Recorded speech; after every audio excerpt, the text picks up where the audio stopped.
Good evening, race fans. Apologies, I was in mid-sneeze there. Welcome to Backfire Simsport TV, and after a month break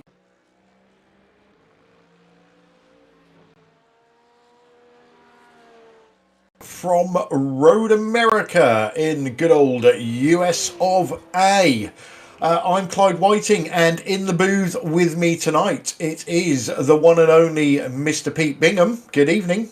Good evening, Clyde. Good evening, everybody. And our cameraman tonight, having a few technical issues, but let's hope everything holds up at his end. It's Mr. Sam Boozin. Good evening. Good evening, everybody. So, Pete, back in GT3 action. Now, I must admit, I do like Road America.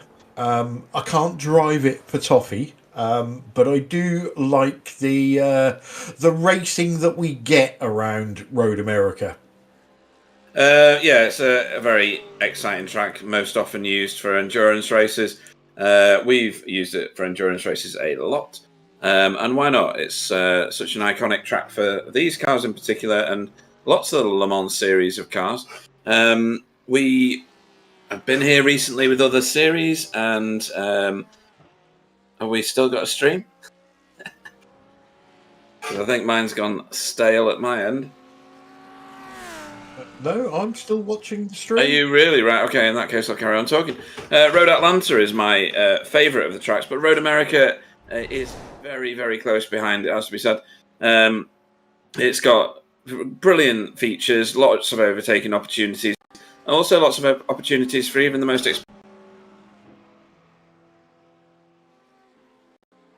Yeah, and we've had the summer break in this series to make way for some of the iRacing special events. But we're back, and for those of you that can't remember, we're currently getting towards the end of the 40-minute practice session. We then go into a 15-minute qualifying session, and then we've got a 90-minute race coming up. In the standings, Pete, we've had some. We're halfway through the season, and after missing a bit at the start, we've had some dominance recently from Marco Namela, but the championship is still tight. Drop scores now come into it. So your top three in the championship are Marco Namela on 353, Stephen Walker on 334, and then Kevin Vermont on 295. In the team standings, Spectre 6, and that's spelt with letters, believe me, it makes a difference. They head the way on 616 points. Second is Spectre 6, and that is the number 6. That's why it made a difference. They have 485, and Mika Esports are third with 428. Driver of the meeting, that couldn't be any closer. We've currently got 4 drivers, all on 2 votes. That is Stefan Goebel, Tony Walker, Marco Namela, and Anthony Jacobson. And then into the head-to-head. So we are now into the quarter-final stage. Quarter-final 1 is Jamie Wilson against Tony Walker. Quarter-final 2, Marco Namela against Tyler Newitt. Quarter-final 3, Adam Wright against Stephen Walker. And quarter-final 4 is Kevin Vermont against Matt Elmore. So, lots up for grabs, Pete. yeah. 6 look like they're running away with the team championship, but the drivers' championship, the driver of the season, which it will be at the end of the season, and also the head-to-head. Still lots to be decided there. Yeah, I mean, Marco Namela's not managed to run away with it quite yet, which is a reassuring thing.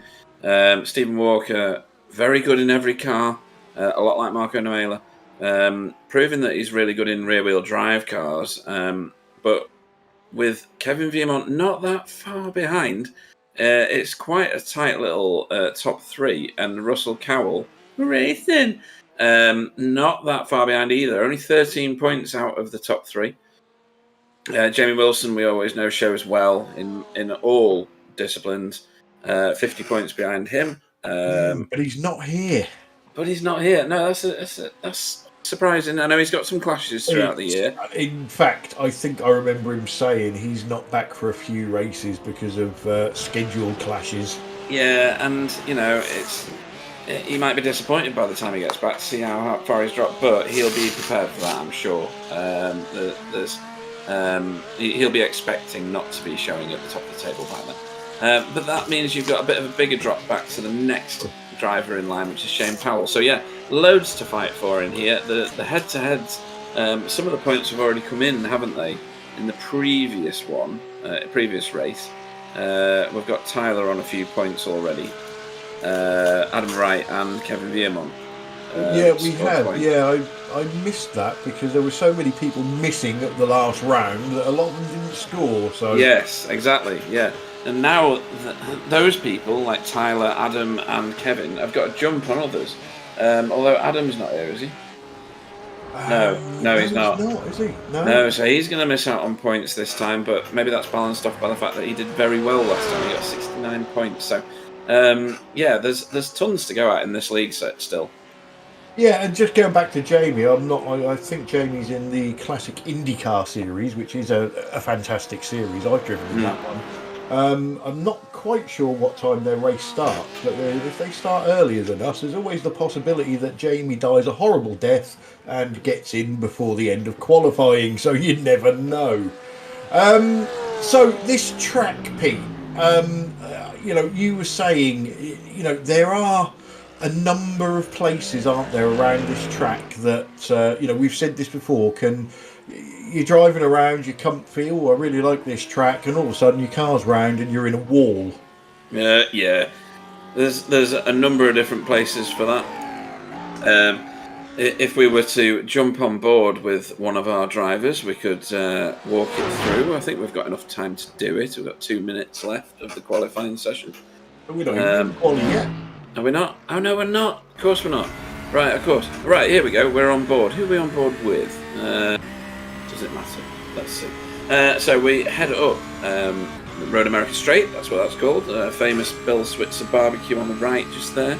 As we chase this Porsche into Turn 1.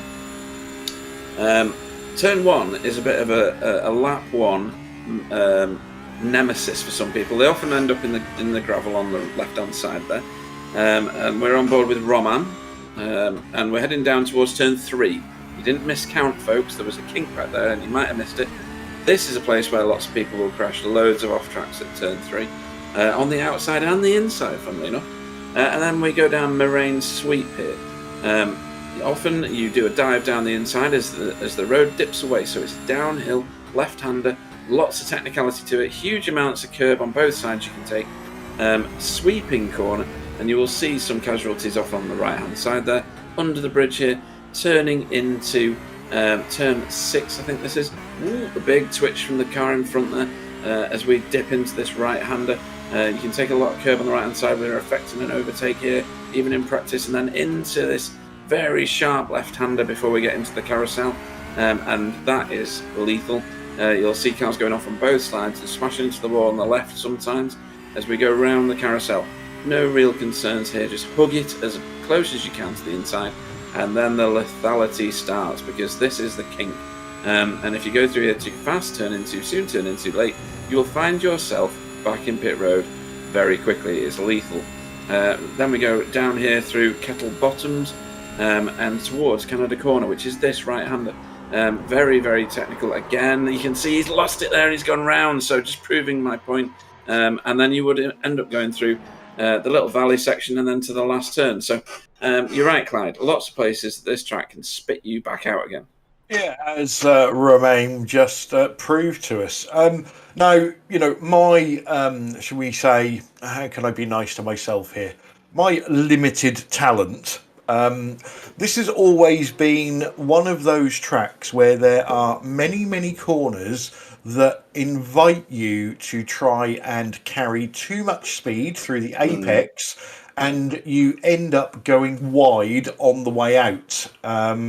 And it's I would guess probably 3 or 4 of the corners on this track do that to me. Yeah, I'd agree with that. Lots of the ones that we went through with Romam just then invite you to take too much speed. Turn 1 does that as we launch out into 15 minutes worth of qualifying here. Everybody piling out onto the track. Turn 1 does that. Turn 3, which is actually turn 2 in real world terms, also does that because you can take far too much of this turn that we're going through now. As we're watching, I think that's Alan Toon, is it, or Carl Hardy? Carl Hardy, probably. Is he in this? No, he's not. Yes, he is. So we carry on. The turn at the end of Moraine Straight, which is what they're heading towards, definitely. You can go sideways through there very easily, ploughing the front tyres through the corner and out the other side, and end up too far onto that very dark bit on the right there that you see. The next corner again, you've got to be careful here after you've turned under the bridge that you don't go too fast into there. That's why there's a bit of tarmac on the outside of that rumble strip, because too many people do it. This turn not so much, and then the next one's pure lethality when you take too much speed into this turn. The back end can come round on you and you end up spearing into the wall there, which is why there's those tyres there. Otherwise you just drift out onto the grass and you're pretty much history. And then the kink, which we are yet to head to, that one, you just got to take it very, very carefully. Otherwise, you're dead meat straight away. So yes, lots of places where you're tempted into getting your right foot in a little too much and pay for it for a very long time, because most of these turns end up with big, long straights or sweeping curves where you could have overtaken somebody or gained some time on somebody, and you will lose all that advantage because you've pressed it too hard. Yeah, and the other probable notable part of this track is the kink, and it's quite, I don't know if comical is the right word. It's obviously the slower cars that we race, it's just a flat out kink, but the faster cars, it's a lift, but there's magic, isn't there, in that lift, and judging it right to carry enough speed through the kink without dying 1,000 deaths coming out of it, or even just taking it too slow and just losing your momentum and somebody just careering past you like you're going backwards.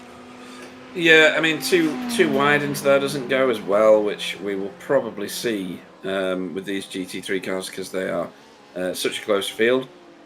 But you're right, it's almost, I'm trying to think of a decent analogy and I'm failing to. There's a very narrow window in there of both turn-in and speed to carry. If you get either of them wrong on either side of the too fast and turn in too late, or too slow and turn in too soon, it's a very narrow corridor of success. But when you get it right, you know you've got it right, and it's a very good feeling, and you can reel in the car in front massively in no time at all. Such a good series of turns on this track, all link into one another, all have been fairly well thought out, even if no thought went into it, if that makes sense. This is quite an old track, so I don't think it's of the Tilke treatment tracks in terms of it being all safety regulated, etc. It's not been sterilised in that way. This is a pure power track. Some fast corners leading onto even faster straights, and some heavy braking zones leading onto faster straights. So the momentum you carry through the turns here is almost more vital than on other tracks, even though that's a silly statement to make because it's equally as vital on any track. Yeah, it's like you say, it's definitely not a new track. 1950 something, I would have thought this opened. So it's been around for many years, and it all sorts of races has taken part in here, isn't there? From club racing to NASCAR, IndyCar, and obviously as a sort of endurance circuit as well. So there's all sorts of cars. There's nothing. I'm going to say overly imposed on the safety stakes. There are some big run-offs, but we don't see those silly painted areas and stuff like that. And it just seems to be, one of those. I said it at the top of the broadcast. It's one of those tracks that it's a rhythm track. You get into a rhythm, but one slight mistake and the track says, "I'm not having that," and here's some damage. Why don't you take a trip to the pits and get it sorted out? And because it's such a long lap, if you need to reset here, it takes forever to get back to the pits, or it feels like it anyway. Obviously, it's reflective of the average lap time of the track, but it does feel like you spend forever getting back into a pit box and therefore getting your car fixed. We do have a fast repair in this league, which will save somebody at some point tonight, I'm sure. But yes, you're right. There's lots of pain comes with being ever so slightly offline or going too many wide into the wrong corner. You can go too wide around the vast majority of this track, and hopefully we'll see some of that tonight. These guys are more than capable of it. But let's see what they can pull out the bag and how much competitive racing we can get under the bonnet tonight. Yeah, it's certainly going to be interesting. We did race this way back in season 1. Tice Simons in the old BMW Z4. Remember that? Yeah. He holds the lap record with believe it or not, a 2:06.065. Was he pushing it round? And we've already seen in practice and qualifying a 2:01.9. So I'm fairly confident that lap record is going to go tonight. Yeah, sorry, just watching two cars there. Saw that. Top of the hill that was before you even get to the kink into Hurry Downs, and they independently, I think they weren't together. They lost it, and that just shows how easy it is. You're pushing, you want it in a better time, and that one little bit of push round Road America is often too much for your car to take. Yes. Currently qualifying, we are just over halfway. Marco Lamela with a 2:01.9 currently sits top of the pile. Kevin Vemont second with a 2:02.6 and Stephen Walker third with a 2:02.6. The midfield, Pete, I don't know if you've noticed, but from Tyler Newitt down to Anthony Jacobson. That is mental. They are so close. Yeah, there's nothing in that. It's what is that? 1 second or something? It's not even that, is it? No. That's ridiculous. Yeah, it's about 0.8 of a second. So we are in for a very close battle all the way through the field. Hopefully, Mr. Namela. Kevin followed him a lot last time, didn't he? He didn't let him get away. He was quite steady with him. Or was that Roman? I think that might have been Roman, was it? Stayed with Marco for quite a long time, which was reassuring. Yeah, so last time out, back at the beginning of September, we was at Phillip Island. Yeah. Marco wasn't here. What was it then? Wobbly Kneecaps took away the victory. Goebel second and Romain Ratu in third. Yeah, and we know that Wobbly's been licking door handles and eyeballs, and he's not very well at the moment. He's just being a girl. I think so as well, but never mind. So yeah, he's not going to feature tonight anyway. So it seems like Marco Namela is the one to go after tonight. Kevin Viermont being the closest of the pack at just over 0.6 behind, which is quite a long way in a GT3 car, but let's see what happens anyway. And then Stephen Walker, who's steadily floating to the surface of this particular league. with the consistency and the ability he's shown as Marco Nemela. Decides to slam it into the wall on purpose because he definitely steered into that one. Yeah, I was literally going to say, Marco Nemela at the moment is about 6/10 quicker than Kevin, but a 90-minute race, we're going to be looking at 40 laps, just over. There's too many opportunities to make a mistake to say it's going to be an easy victory for Mr. Nemela, isn't it?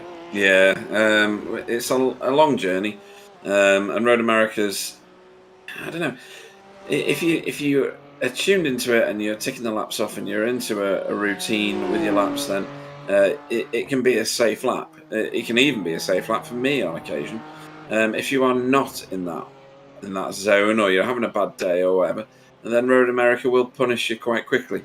So I think Marco Nemela could have his work cut out for him tonight if others are on their game. That bridge that we just saw in the distance, that always makes me chuckle. I was doing some training around here many years ago in the V8, and I can't remember who it was with. It could have been Chris Jackson or Tony Kloosterman or somebody like that.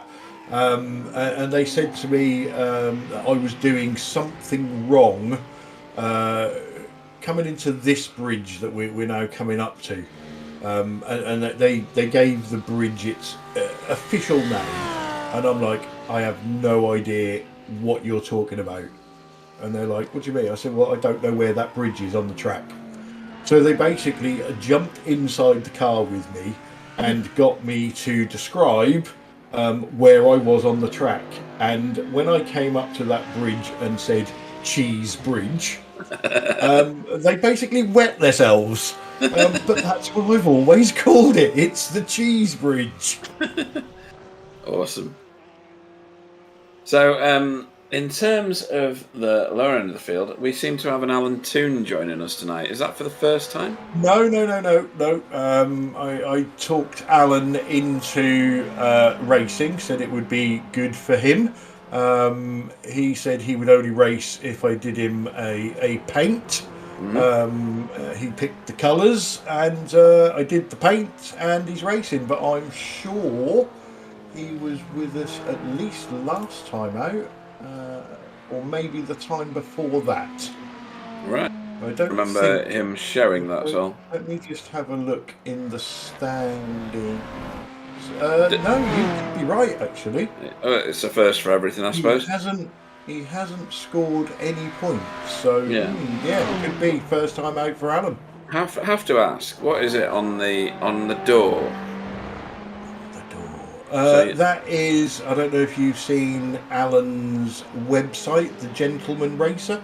Yeah, yes, I have. Yes, that is his logo. Ah, okay. Can't quite see it from the distance I'm sat at the moment, so we'll get a zoomed-in version of that later. So yeah, Alan does quite a lot of websites and Facebook posts. Ooh, it gets a bit twitchy. Yeah, his Gentleman Racer thing is a bloggy thing, as he calls it. Spencer McCarthy has also joined the session. Oh, he has, yeah. That's a late addition to the field. That puts us on 17 races. Quite a healthy field for GT3. So after standing us up on Wednesday and going for drinky poos with his boyfriends, he's actually decided to race tonight. Yeah, and clearly Andrew Hoffman needs a poke in the eye because he said it's only a long lap if you're slow, Pete. Well, at least he's still alive. Is that a good thing? I don't know. We don't hear from him much anymore, but... well, not now he's a professional V8 racer. Well, this is true. Yeah, can he sign my boobs for me? He's so famous now. And Ramibo TV. Who was that? I don't know. Spencer incoming, he says. That is Spencer. Is it? I'm sure it's Spencer, yeah. Strangest names ever. Why can't people just call themselves their own names? What's that? Well, I think people come up with some of these names when they're quite young, and Right, eventually I see. live to regret it. Like, what was Tony Walker? Tigger or something? Tigger, yeah. Maybe that's just his sex name. Who knows? Right then, so we're on the burn down of qualifying. So if you're all right, I'm going to go and get myself a bottle of something amber, and I'll be back very shortly for Not a the start of the problem. race. Won't be a Not a sec. problem. I'm sure I will be going quiet at some point once cake is delivered. So, checkers are out in... No, they're not out in qualifying. That's just me talking rubbish. No, they are out. They are out. Sorry, I was right the first time. So yes, checkers are out, but because this isn't classed as a heat session, drivers will get the chance to finish any lap that they're on. Stephen Walker has got himself up into provisional second at the moment, behind Marco Namela, and only 2/10 behind as well. So there was about a second gap in practice between Marco Namela and Kevin Vemont, but Stephen Walker has obviously found something either in the setup or in what he's doing on the track, because that is pretty much 2/10, and that is it. Spencer McCarthy says he hasn't been young for a very long time. Probably not as long as me, and definitely not as long as Alan, and most certainly not as long as Barbecue Bill, who I'm sure everybody knows the story, but the first time we raced here, Bill spent most of the time in the pits with his car smoking, and we all thought there was a barbecue going on in the pits that we wasn't invited to. So I just heard Pete's squeaky door, so he's definitely on the way back. I'm back, yeah. With his gammy knee. Yeah, bust my knee. The only man that can break things in bed whilst asleep. It's true. Just woke up broken. Terrible. Oh dear. No excuses. Right, so shall I go through the field, Clyde? Let's do it. Let's do it. So your pole man for tonight is that man again, Marco Namela, on a 201.955. Sorry, 966. My eyes betray me. Stephen Walker will go off second tonight. Kevin Vierman goes off third for Mika Esports. Stefan Goebel for VTS goes off fourth. Tyler Newitt for BSTV. What colour is he racing in today? Orange. Goes off fifth. Matt Elmore goes off sixth for Spectre 6, the number 6. We went through this before. Seventh will be We're Racing Russell Cowell. Roman Ratu will go off 8th for Mika Esports again. 9th will be Carl Hardy, unless I'm very much mistaken, yes. 10th will be Jason Morris. We have an outlap for this one, so that's good. 11th will be Marco Loert for VTS. Anthony Jacobson goes off 12th for Result Clothing. Jason Haddington goes off 13th for RWC Racing. 14th will be Tigger Woo Woo. Is that right, Clyde? I think it is, isn't it? Tigger Woo? Yeah, Tigger Woo Woo. Tigger Woo Woo for Spectre 6 Purple. Andrew Littler goes off 15th for Safeguard by Result. Sir Alan goes off 16th, and then bringing up the back of the field because he didn't have time to, I don't think, to even put a lap in, is Spencer McCarthy for Alpine Stars Geodesic Racing. So that's our full field, 17 races for the night. Some high levels of talent in this field as they pull away, Clyde. Yeah, like you say, decent turnout.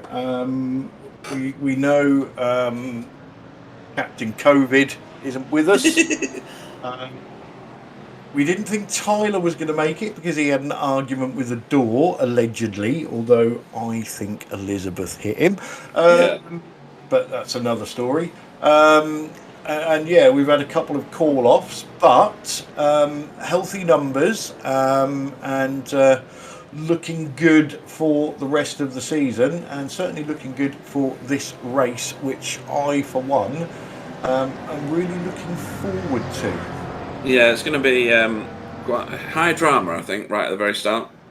When we see these Slightly longer than normal races. We do get a lull in the middle where the field splits up, but then the pit stops all happen, and then everybody decides to start racing again towards the end of the race and captures us out on a regular basis. So.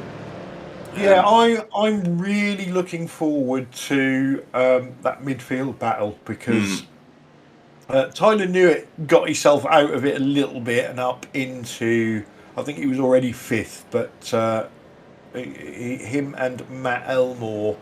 But going backwards from there, it's immense. Spencer McCarthy coming through from the back after joining late. He's a race winner in this series, so he's going to have to try and pick his way through the traffic. It's not going to be easy. No, but we know that Spencer's more than capable of getting through a field and cleanly as well, which is always reassuring. Sometimes the very fast racers get very impatient, but Spencer's got a sensible head on those shoulders and will be picking his way through rather than bludgeoning his way through. We're just heading down Hurry Downs here into that right-hander, and Kevin Viemont clearly ready to race. He's not in his race livery. Roman Ratu is, but we will see what happens with that next race, I guess. Yeah, it's literally because obviously we launched the new website. We've had a few issues. Sam has done lots of hot fixes and got it all sorted out, but it managed to corrupt a few paint files, so I had to remove them. I did ask the drivers to re-upload their paints. Most did, but not everybody did. So okay, we'll be right for next time anyway. So no problems there as we go through the kink. And the McLaren on fire there. As they always should be, because they are the most spectacular car in the grid. I don't know who is behind that McLaren, but they need to get the burgers out. It's Tyler. So it'll probably be a vegan burger, for his forest sex cult thing, Isn't that Tyler in the McLaren? Yeah, that's what I said. Yeah, so that will probably be Russell behind him. Oh, I see what you mean. Right, okay, I'm with you now. We're flying. Legendary. So the pace car's got a bit of a gap. Never ever. Russell will rue the day he ever said that. Pace car will make a very dramatic right-hand turn once it gets onto Road America Straight. You'll probably find that Mr. Nemela makes a gun for it as soon as he's straightened. He's gone, yeah. So up the hill they go. He's staying to the right-hand side, so he's trying to break Kevin's toe, but he's pulling Stephen Walker along with him. Yeah, you've got to have some sort of confidence to go that early, haven't you? Yeah. Most people leave it as late as possible to not give people the opportunity to get past them, but they've gone, and we're racing. He's much further back in the field than that.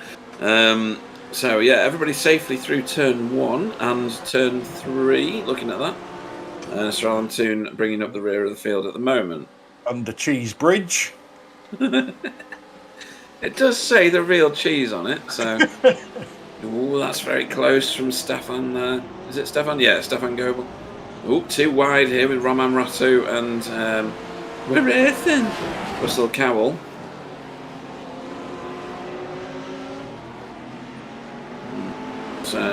Toon. That's Andrew Littler in front of him, as far as I can work out. Yeah. Yeah, Spencer McCarthy's moved up 3 places so far. Oh, good overtaking opportunity here. I think that was Marco Lawert. He's not managed to make it stick though. Carl Hardy, wise to that one, had the race in line for the start of the carousel. And Marco, if anything, is now going to be a victim of Jason Morris. Yeah, he's under pressure, isn't he? Yeah. But again, that's something else around this track, because to facilitate an overtake, you've got to get offline, and then if there's a car behind you, you're putting yourself into harm's way, shall we say? Yeah. definitely, as these three are properly duking it out here. I think this is Spencer making his way through in that Porsche. He's already up 4 positions as we go back to our race leader, who leads over the stripe for the first lap. Yeah, top 4, a very, very slight breakaway, nothing major yet. You can see 2 groups of 4 coming down the main straight there. Yeah, and I got it wrong at the start. He was actually giving the toe to Kevin Viemont, not the other way around. So it was Stephen Walker that lost out, and Kevin Viemont gained a position off the start. Marco Loert moving forward. Yeah, he got past Carl Hardy in the end. Yeah, and we are grouped up, like you say, Clyde. Yeah, that was 9th, 10th, 11th, and 12th. Right, let's see what's going on here. Andrew Littler. Oh, that was vicious. That looked like a wheel on the grass to me, Pete. Yeah, absolutely, that's what it was. I was trying to figure out which turn that was. I wasn't quite sure from that angle, but never mind. That's an ailing Ferrari. It's crabbing down Moraine Straight. He's got a long way to go to get that back. Actually looked like there was 2 cars very close together in that shot. It was that badly damaged. So he's got some chassis work to get done, although his fast repair will cover that one this time. Let's give Alan Toon a position. Yeah, he's got 3 seconds to get back to Jason Haddington. As Stefan is having a real good look at Stephen Walker. Battle of the Stevens here at the back of this 4-car group, and Stephen Walker's gone really wide at Canada Corner. But he's managed to keep that because Stefan didn't take advantage of any of it. So as we watch Kevin Viemont, who looks like he's got a really good toe opportunity on Marco Namela here. That's quite a distance. Yeah, and it is a very, very long straight, isn't it? So you can see the time clicking down. Yeah, I mean, that's massive, isn't it? He was half a second off him at the start, and now he's halved it, hasn't he, by the time he's got out of turn 1. Much less on the entry to turn 1. But, that's going to give drivers confidence, isn't it? That, even if cars do pull away from them throughout the rest of the track, they are going to be able to pull some of that back in the toe down that main straight. Yeah, definitely. And I think, just looking back at the field, Spencer McCarthy's now made his way to the front of his little group there with Tony Walker behind him. He's now got a bit of a gap to climb, about 3 seconds to leap to the next car in front. As we watch Stephen Walker in 3rd place at the moment, podium position. A long way to go, 1 hour and 24 minutes to go in this race.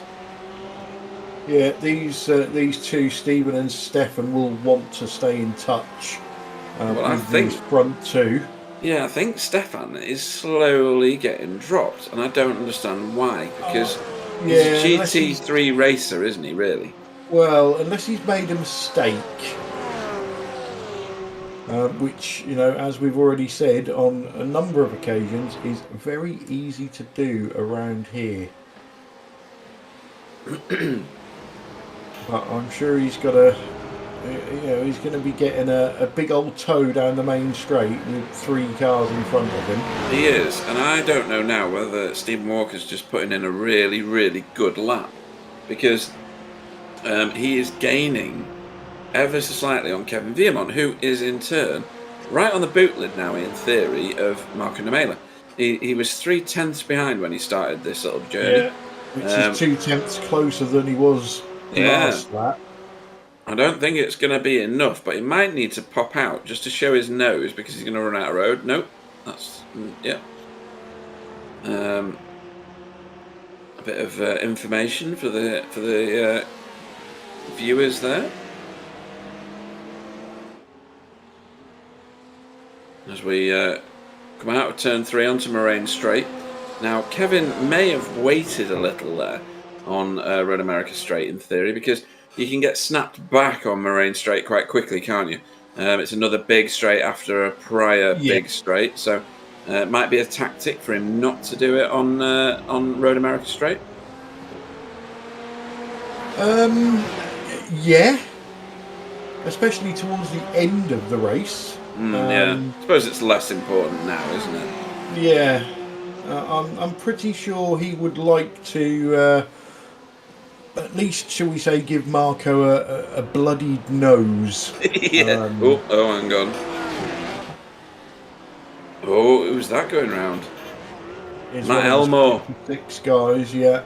Matt Elmore doing a Jason Haddington in the M4 bus. Yeah. Oh, and right, Marco Lewert. That was, yeah. I don't think there was contact there. Oh no, he was all on his own. That's just getting on the gas a little too eager. This is what you were describing at the start. You're tempted into not just taking too much speed into a corner, but getting on the gas too soon with some of these. Ooh, who's that? Is that Alan? That's the new line through that corner. Yeah, he's just cooling his tyres. Yeah, at the carousel. Get banned for that. Yeah. So around the outside for Marco Lewert on Sir Alan, who's let him go there. He's been out of the gas for a while there. As we go back to the lead group, who are just as close together as they were the last lap. Yeah. Marco's Stefan's a little bit off the back, isn't he? Yeah, he's definitely been dropped by the group. He might get a little bit of toe back there, but it's unlikely. I mean, that's nearly 2 seconds worth of gap, or a second and a half at the very least. So I don't think he's going to show too much draft back there. No, but he needs to stay in the picture, doesn't he? Because as soon as 2 of these go side by side, he's going to be straight back in it again. Yeah, and is there a fuel strategy at work here or not? Do we not see too much variation in fuel strategy with this? Is he holding back for a reason? You don't know, do you? No. The drivers don't tell us a great deal, do they? We just make it up as we go along, and sometimes you're right, most of the time we're wrong.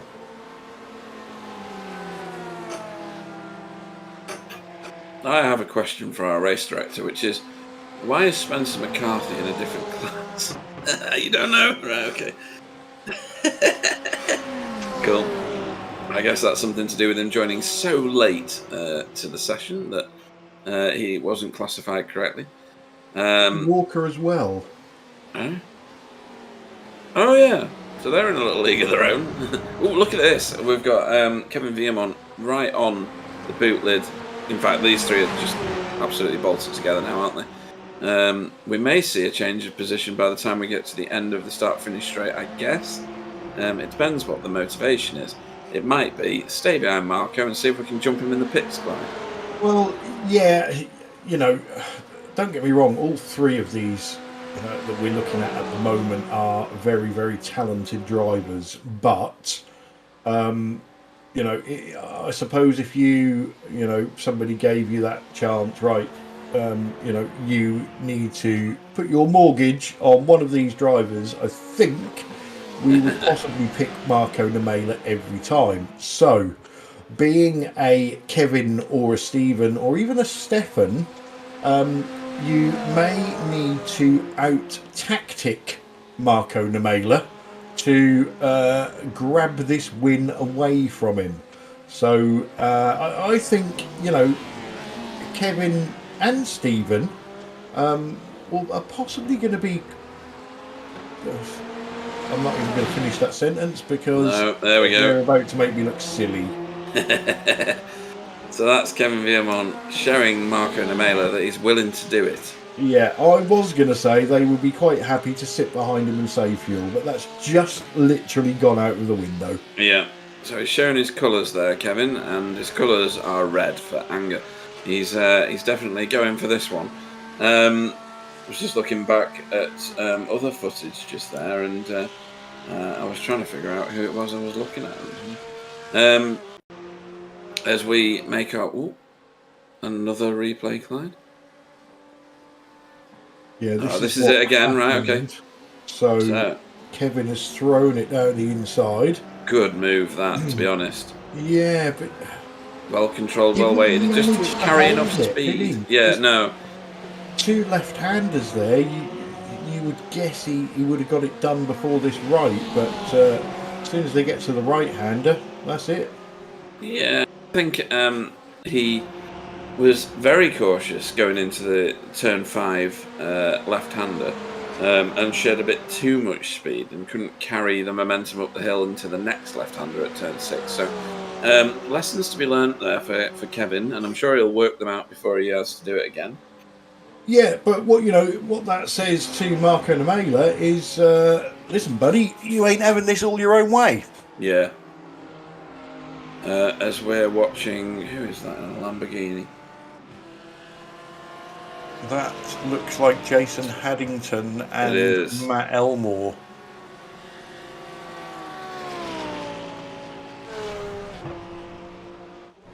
Yep, charging up. Oh, hang on, there's that's debris. Stephen Walker and somebody. It's not Kevin. Who could that be if it's not Kevin? Andy Littler, yes. Oh dear. So what has happened there? Well, we shall hopefully find out now. He was further down the road than this group. Oh, he's off the track. Oh no! Oh no! Oh, that was shocking. That was a really quite dangerous rejoin from Andrew Littler. I really, really hope that was some sort of hardware issue, but I don't think it was. He's gone wide, and he's rejoined, and he's been tagged. Yeah, no, that didn't look. That looked like a driver being totally unaware of his surroundings to me. Yeah.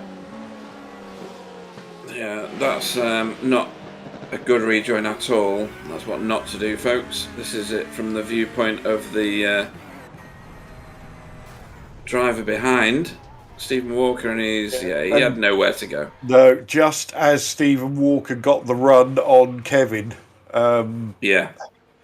If he hadn't been so good out of that last corner, he would have been tucked in behind Kevin, and none of that would have happened. But it did.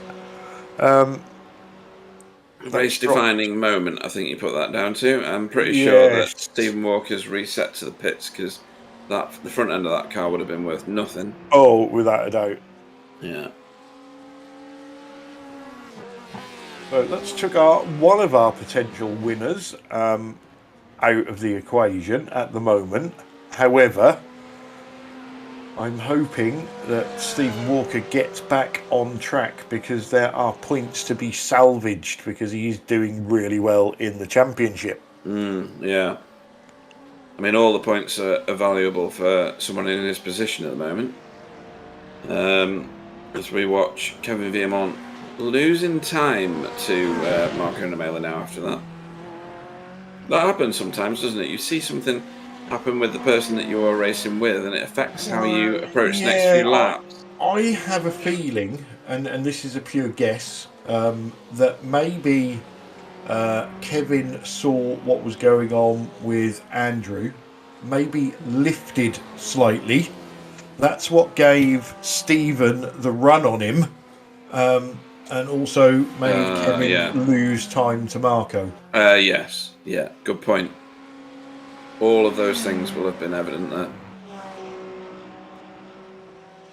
So these two hammer it down through Kettle Bottoms towards Canada Corner. We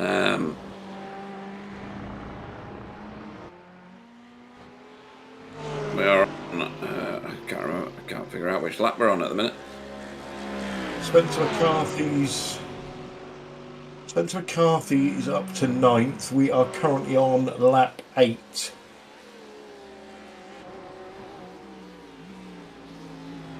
Just excuse our graphics, everybody at home. We are playing with some new things. So it's a journey of discovery at the moment. which this particular broadcast will iron out. I would describe it with Sam as like coming out of the closet for the first time. I don't want to hear the rest of the sentence, but go on, Clyde. No, that's it. All right, okay.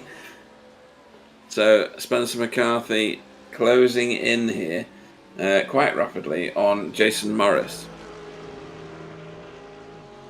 Yeah, I have been watching Spencer on another screen just to see how he's getting on, and he's doing exactly what you would expect him to do. There is nothing mad going on. He's just picking off the slower than him cars one at a time, nice and safely.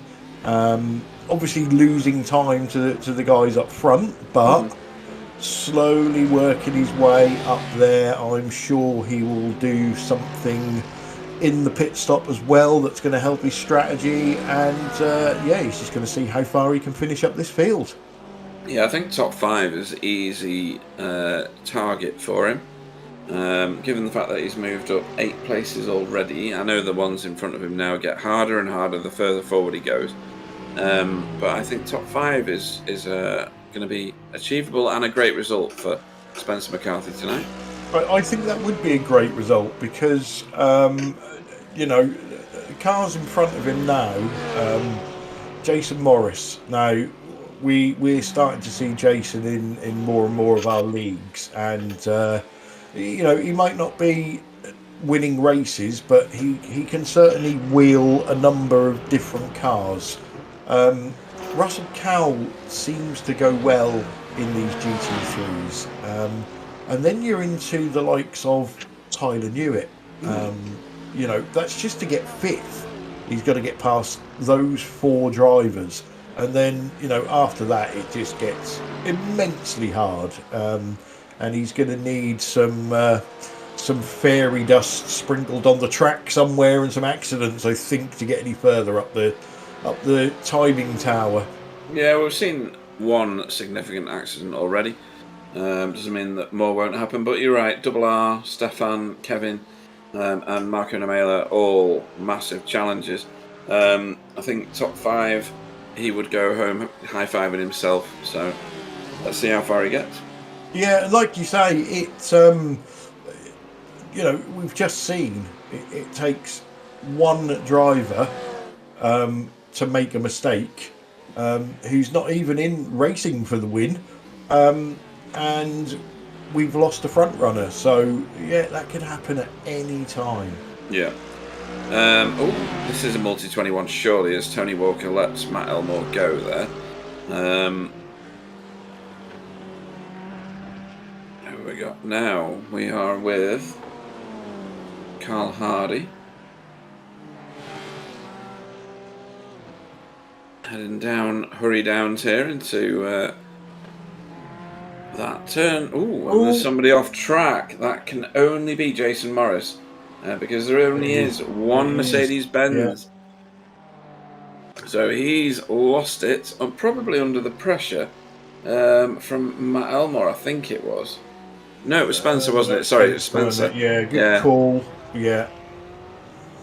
How many times do we see the rear end of these GT3s come round? Yeah, I mean, they're a little bit more tame than the GTEs of old, but it's so easily done. I think with this track as well, Pete, it's very, very tempting, isn't it? Because of the length, especially the main straight, but then you've got the other straight to run a really skinny wing. To maximise that, but then it makes the rear end of the car a bit skittish in other places. Yeah, it's a trade-off, isn't it? And it is in any car. I think the only one that it doesn't trade up too much with is the V8, and we've got some V8 racers in this field, and generally those guys have learnt the hard way from the V8 that if you're too greedy on the gas on the exits turns, you get punished, and I think that's evident with what we see here. Some of the GT3 racers, they know they've got ABS and traction control, so they're more keen to get on the gas sooner, but it sometimes catches them out still. Yeah, and again, a lot of people turn those sort of things off, don't they? Or run them at a really minimal setting. So, the tools are in the car to help drivers. But if you want to go fast, you sort of get rid of the tools, don't you? Yep. Just drive it as a pure car.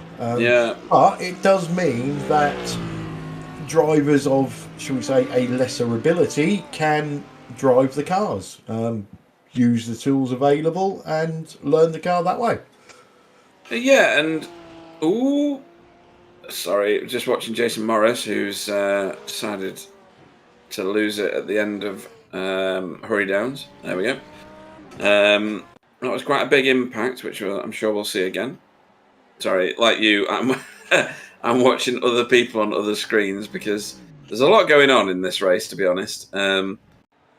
As we often see in GT3s, but it did take me back what you were saying about turning off some of the driver aids like ABS and traction control. That's a big hit, isn't it? It was, yeah. Again, wheels on the grass, wasn't it? Wheels on the grass don't go round and round; they go sliding sideways. So, yeah, Gary Craig used to turn off the vast amounts of traction control and ABS because it released so much time out of the lap. It was unbelievable what he could get out of the car without the aids. Jason's fighting his car back to the pits, but never mind. As we're watching Carl Hardy again with Matt Elmore in hot pursuit.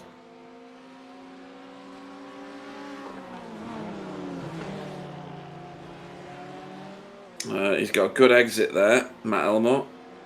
He wants to stay tucked into that Ferrari. It would have stopped Carl being tempted to take the right-hand line. Well, maybe that's what he wanted, because at turn 5 at the bottom of the Moraine straight here is a left-hander. And you would think he's got that done, but Carl's hung that Ferrari around the outside well. So we've already seen there's a lot of speed around the outside, isn't there? Yeah, I think that's a done deal now. Carl couldn't really turn in, could he? So he's had to give that one up. I'll tell you something else that happened. Go on. Kevin Vemont lost connection. Oh, you are kidding. That's happened before. Oh, he has as well. Oh, dear. That's no way to have a race defining moment, is it? It really isn't. No, that has promoted Stefan Gobel up to second and Romain Ratu into third. Yeah, so my prediction of Spencer getting a top 5 gets closer and closer. Yeah, he's up to 7th. Should have gone on to a certain betting website and put some money on this one.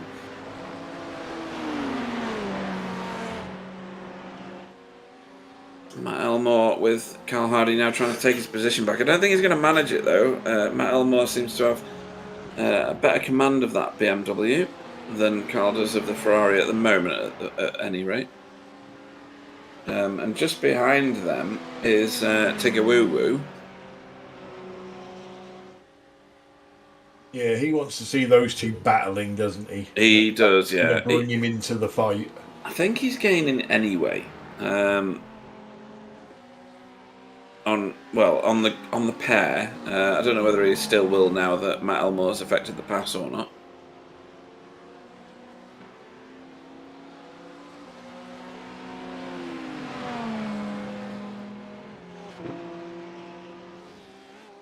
So we go racing down the Moraine Straight again, where the pass was done previously. And the gap there is just over half a second already. So, Matt Elmore definitely pulling away. And I think Tony Walker is slowly closing in. Yeah, you could be right. Visually, it certainly looks like he is. It's 1.5 seconds at the moment. and it's dropping fairly rapidly. I wonder if Carl's got damage to carry or something like that. He's obviously qualified pretty well. He's in his qualifying position now, actually, I think. Pretty sure I called him out in 9th on the start grid. Yeah, he did grid 9th, although he has been gifted a couple of positions, hasn't he? Yes, yeah.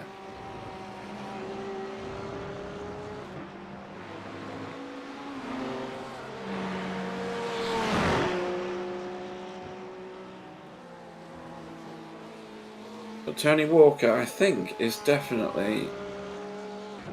Well, he was closing it in. For whatever reason, he suddenly slowed up through that last section. Did his brake lights come on going up the hill? I didn't see. I'm not sure. Maybe not. He'd have been further back if he had done. But he's dropped over 0.6 of a second in half a lap. And that's unusual. You can see the gap is visibly bigger than it was. Yeah, it's very odd. You will excuse me for a moment. I heard a noise downstairs, and you know what's going on at the minute, so I better check. maybe you frightened yourself. That's quite easy to do when you're racing, or you do have a little moment, and you're a bit worried maybe that you've smoked your tyres or something like that. So.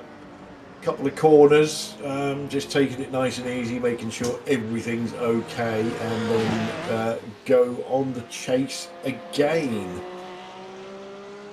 So Marco de Mela has now got a 4.5 second lead after problems for Stephen Walker and Kevin Vimont. Stefan Goebel second, Romain Aratu in third, Tyler Newitt fourth, and Russell Cowell in fifth. We are closing on the 1/3 distance. So it's not going to be that much longer before the pit window is open. Just in case any of these drivers are going to try something very cheeky. But we will have to wait and see. In the meantime, I am still keeping an eye on Spencer, who is now closing in on Anthony Jacobson.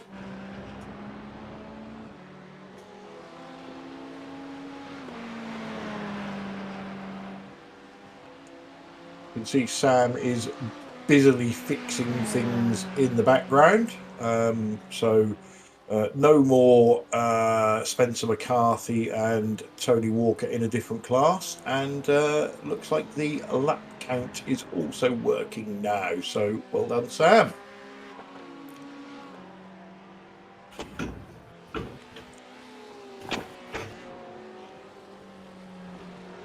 Sorry about that. No dramas after all. Did you manage to get down the stairs and back up without injuring yourself?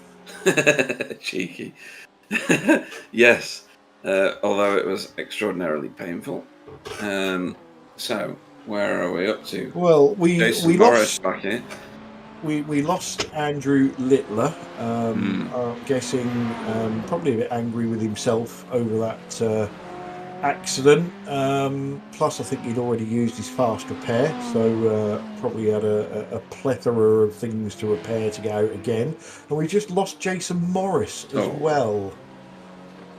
So I don't know if he went for another Haddington. Yeah, and I've got Alan Toon in the pits at the moment. And has been there for a while. I don't know how accurate that. Oh no, it is accurate because it's on the stream.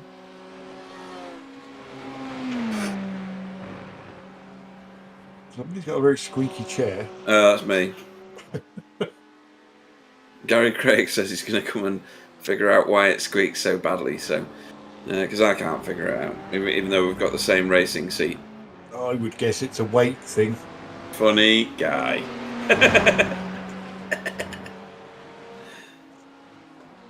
Well, you are like two Garys, to be fair. Anybody is. Well, there is that, yes.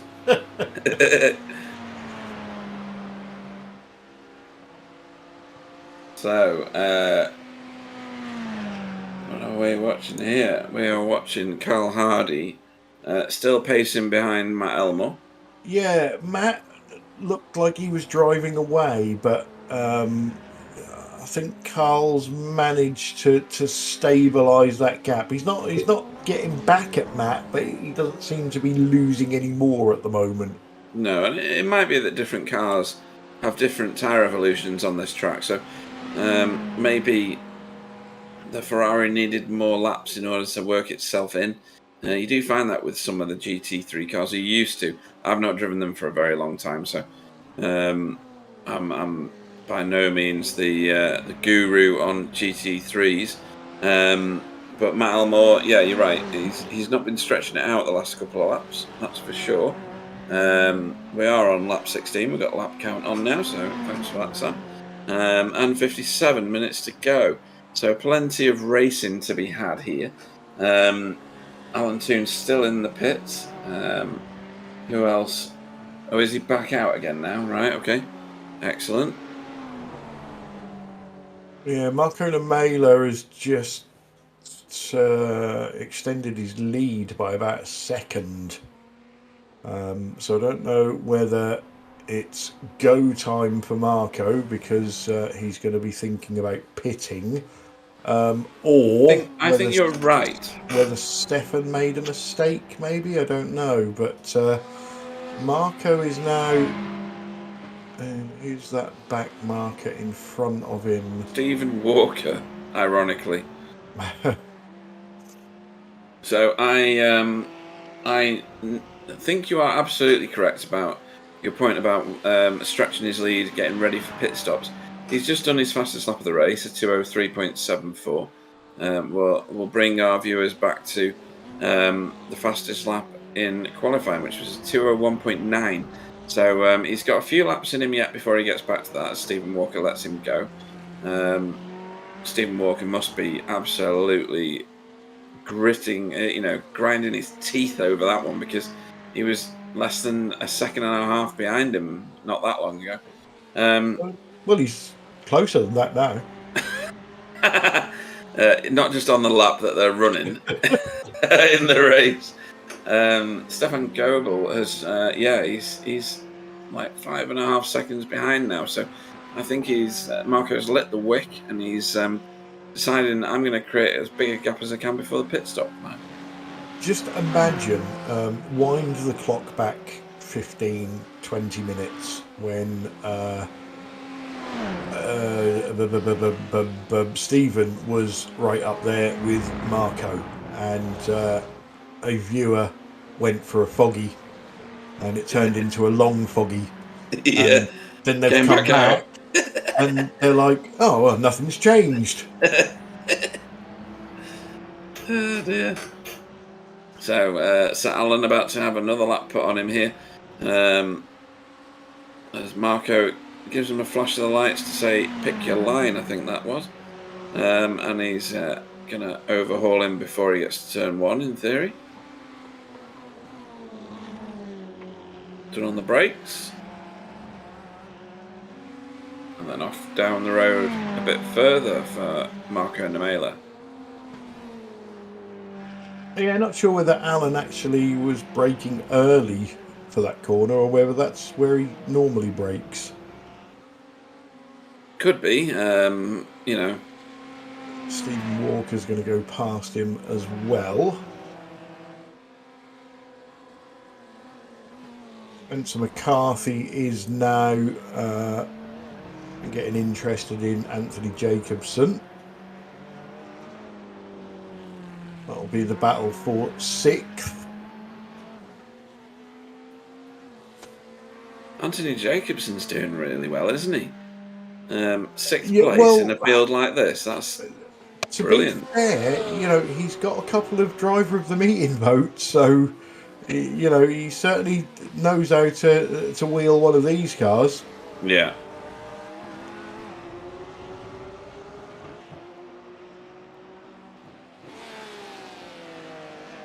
I mean, this is possibly the first footage we've seen of him today, which is surprising. Or is it? Because maybe a quiet race is a successful race this time. Well, there's something to be said for that, isn't there? Yeah, people not doing anything spectacular and getting their way up through the field without us noticing. That wouldn't be the first time that's happened. No, not at all. Spencer McCarthy shows how exactly you should overtake, because that was brilliant. Oh, this might be how you don't do it. Oh, that's Stefan. Wow. Oh, his roof. What on earth? Stefan doesn't normally end up like that. What? Right. Are we gonna... What? Alan. Stefan. Yeah. And then... It is. It is. Oh, no way. Oh. That is one hell of a crash. Isn't it just? I'd love to see that from like an overhead, because we might get it. This is going to be motion sickness. It is. Oh, he spins. Oh, yes.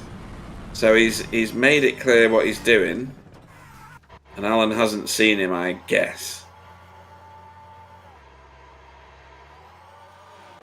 So he ends up on his lid. So that was... This is the second one, Clyde, where a backmarker has... Oh yeah, he's come across quite sharply as well, hasn't he? Kept to his line, which you could argue is what you're supposed to do as a backmarker. How do you call that one, Clyde? Because yeah, is that not checking your mirrors as a backmarker, or is that? Oh my word! What is going on at the minute? So that's Jason Haddington doing his kindly special. We're 40 minutes in, and concentration levels have dipped. So yeah, going back to that, it's a tricky kink to go too wide through. Well, they kind of weren't too wide, were they? No, easy to say after the fact, but I think Stefan will regret that even more, because he had such an overspeed on Alan. He probably could have backed off a little bit and then taken him on the run up to the left-hander. But not saying that was Stefan's fault, but he didn't need to do it there. No, he didn't. No. But he would have seen a lovely open bit of track on the left-hand side there. Stuffed his car into it and not expected it to close so rapid, I guess. So that promotes Roman Ratto, double R, up to second place. And who would have thunk that? Yeah. So he's up 6 places. He started in 8th place. He's not as forward-moving as Spencer McCarthy, who is now in the top 5. Yeah. So the lottery numbers will be... Hang on a minute, I'll tell you shortly. Oh dear. Well, we've already had a bit of everything. There's 50 minutes to go. I'm sure we've not seen everything that's going to happen. What else can happen? I mean, spontaneous combustion of cars? I mean, really? Well, talk to Bill about that one. Oh. Yes, this is the barbecue track, isn't it?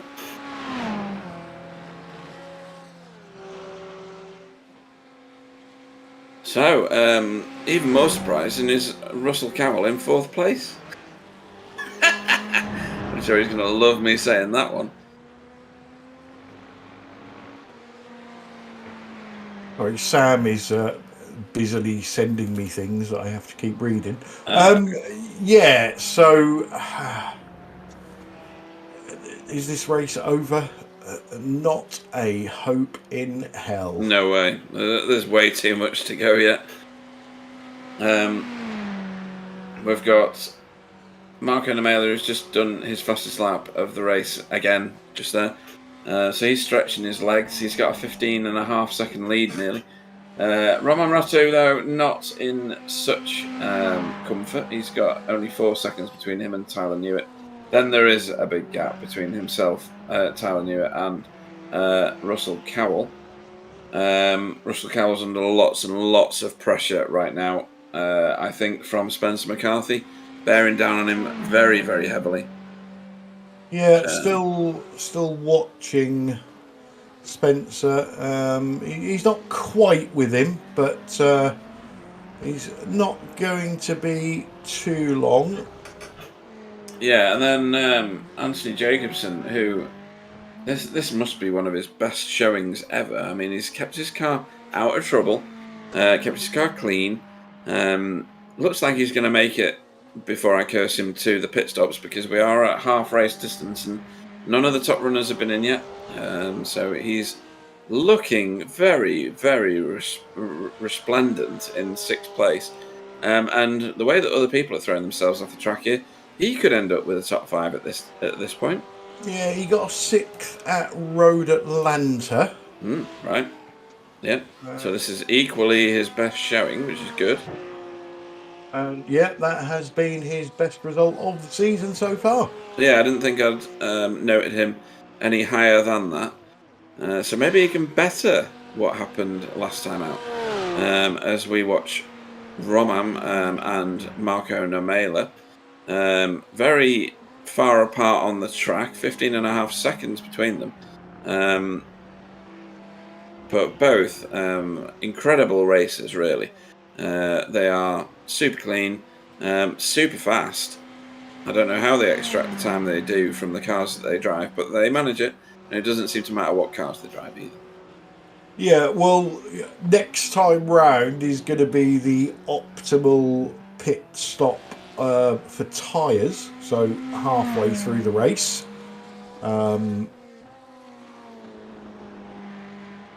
Not that I think they'll take tyres. It's all going to be a fuel thing, isn't it, with these cars? Yeah. We have seen these GT3 cars do 3 stints quite comfortably. Track is 85 degrees Fahrenheit, so it's not a baking hot track that's going to be chewing the tyres up. The track itself is left and right, so it's not like one side wears more than the other. So I very much doubt we're going to see anybody taking tyres, Pete. But no. We know obviously they can't get to the end on fuel. So yeah, let's. I'm just watching. There's a good battle now. Spencer and Could be Russell. Yeah, so Russell's been caught here. Yeah, Spencer's already had one go that I've seen. Right.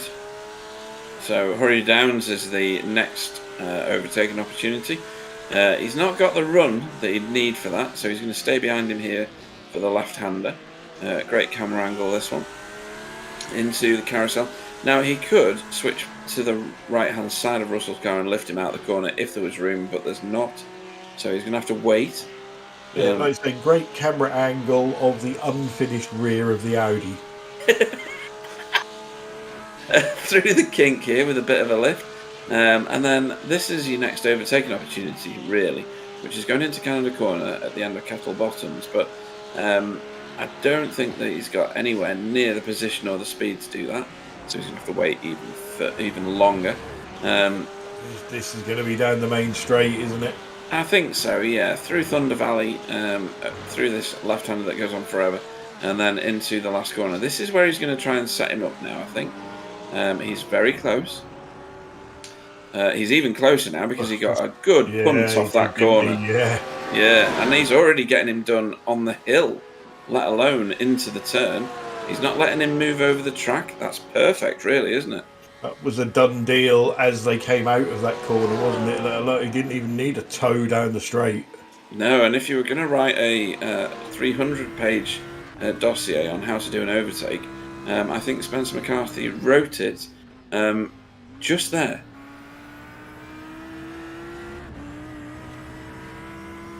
And he's away already. So he's into 4th. Next victim is Tyler Newitt, currently in 3rd.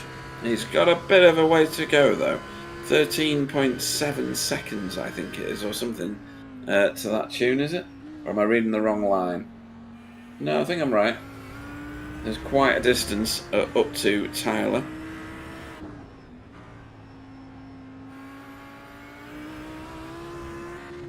Well inside the pit window now.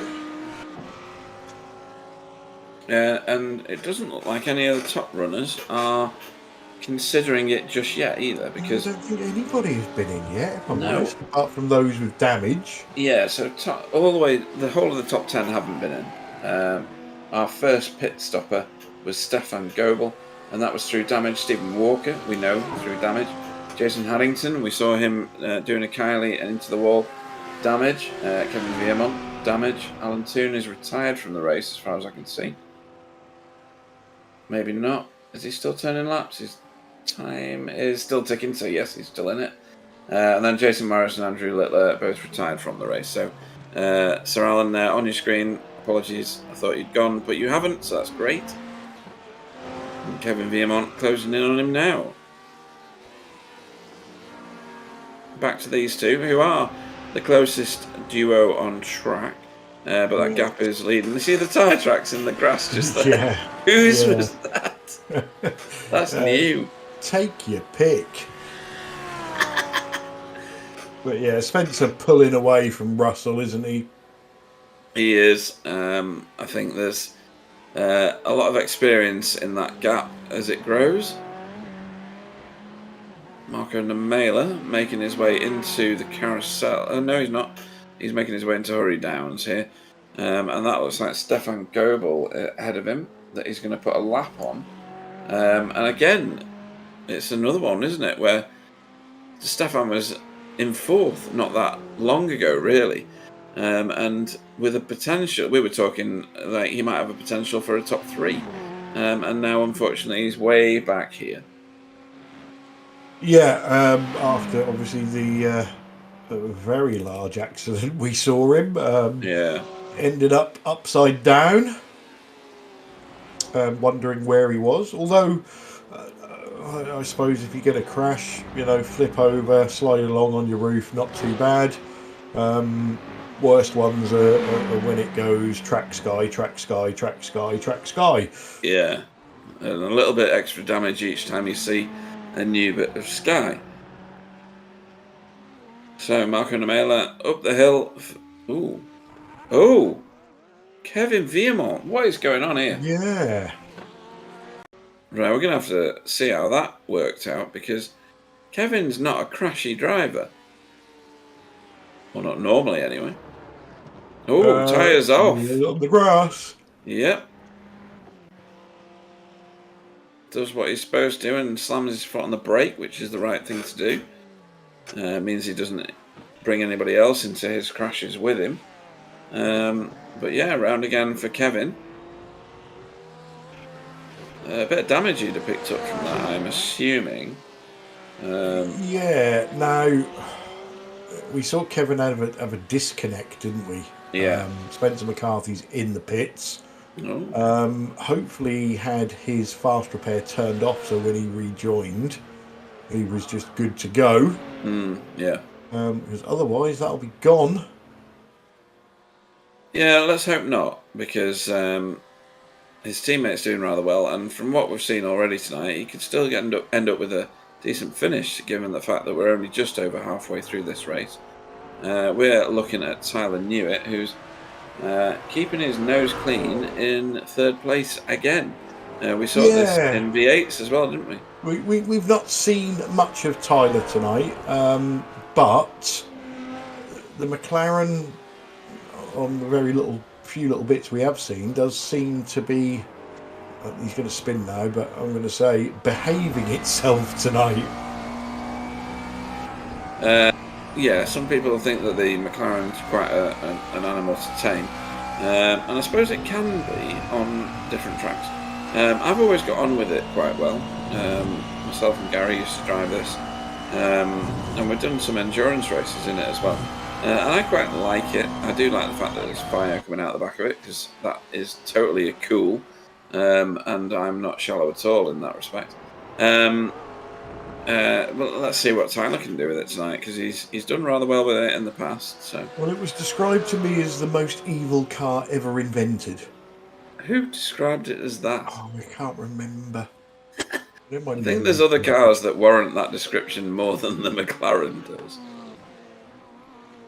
The Audi went through a stage of being the easiest car. Oh, hang on, that's Roman. That's double R. That's his pit stop. Okay, so Pitting from third. Some of the top runners are visiting pit road now. I don't think they take tyres, do they? It's very much a fuel thing. We had that conversation about 10 minutes ago, Pete. Did we really? Right, You okay. did, yes. Don't forget, I'm a bit like Dory. Oh, here we go. That's we're racing. And his teammate. So, Matt Elmore in with Russell Cowell. Carl Hardy will be taking positions here. Obviously, he still owes us a pit stop. And Spencer McCarthy back out on track now. Yeah, so that pit stop took Spencer back down to 10th, but like you quite rightly said, there's a number of cars in front of him that need to pit. So when it all shakes out, providing nobody has an issue, he should be back up around the 4th position.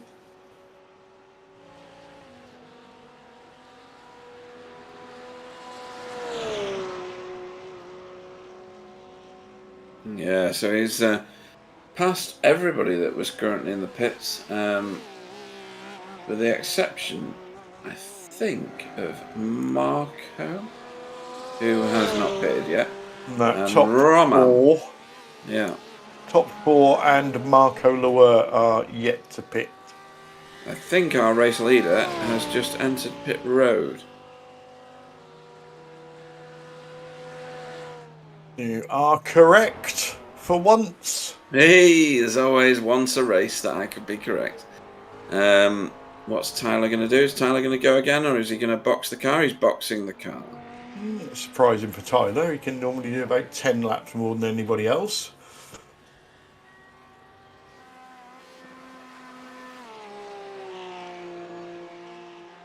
This is double R making his way. Where is he on track there? Is he going... Can't even work it out yet. That's the kink, isn't it? So, yeah, he's a third of a lap away. The corner, isn't he? Yeah. So it'll be interesting to see. We've got Anthony Jacobson in the pits as well. So that is the full field, except Marco Lower, Clyde. So unless he's managed to get some sort of strategy where he has saved a bag full of fuel, or he wants to lead the race for a little bit at some point. Maybe when he had his little spin, he saved some fuel. Yeah, that could be. And he's not going to lead a race, lead a lap anyway, is he? Because he's got Marco. He's got somebody in front of him that I can't remember who it is now. Oh, what's this?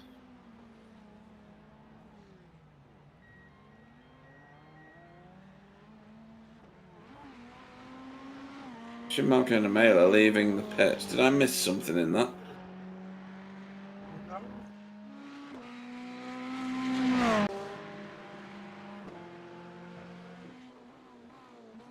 So we'll see what else is going on at the moment. So Marco Namela has been in the pits and come out into the lead. Marco Lower is now in the pits and has dropped right the way down the field at the moment. He's back in 12th at the moment.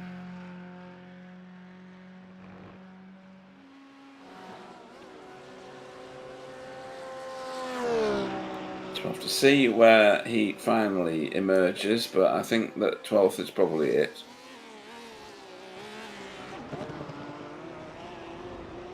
And Marco Namela, Clyde, only has a 22-second lead. Yeah.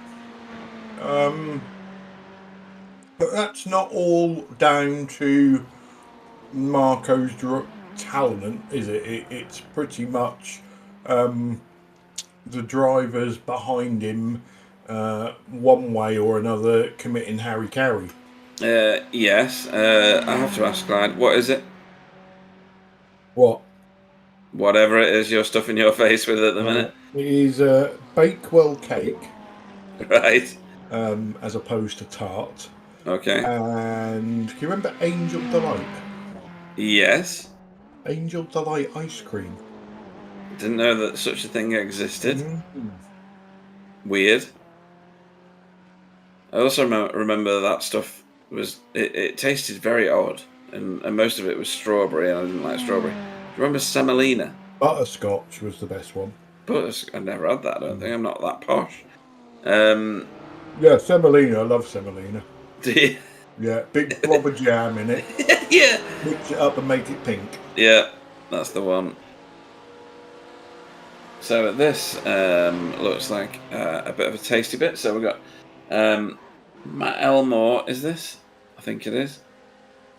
With Anthony Jacobson. Oh, hang on, what was that going on? Anthony Jacobson didn't seem to want to borrow that. Very strange. He just wanted a clean race, I think. So he's happy with 7th place. Possibly thinks he'll get some positions further in as well as we watch Tony Walker closing in on Carl Hardy. Is that? Could be. Oh, it's Stefan closing in. Right, okay.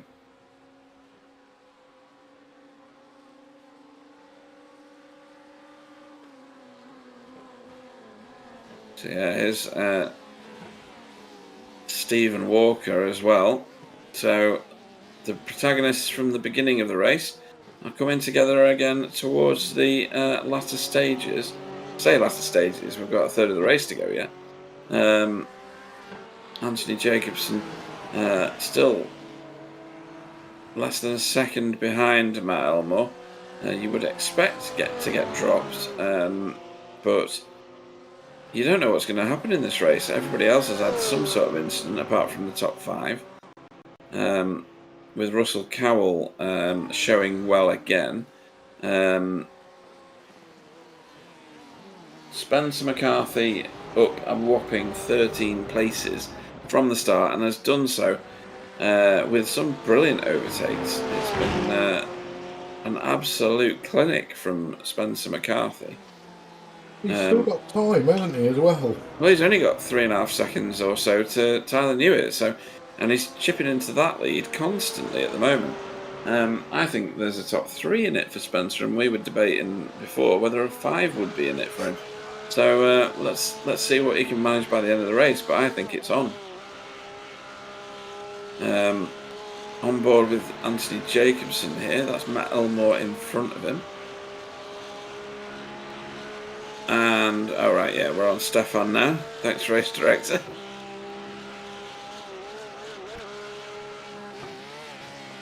Closing right up on the back of Tony Walker's car.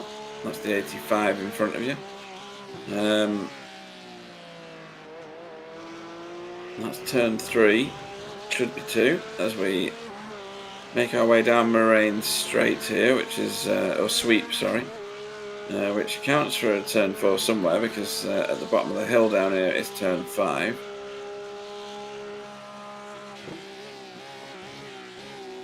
You can... Oh, wow, that was super wide from Tony Walker. And kind of gifts Stefan Goebel that position.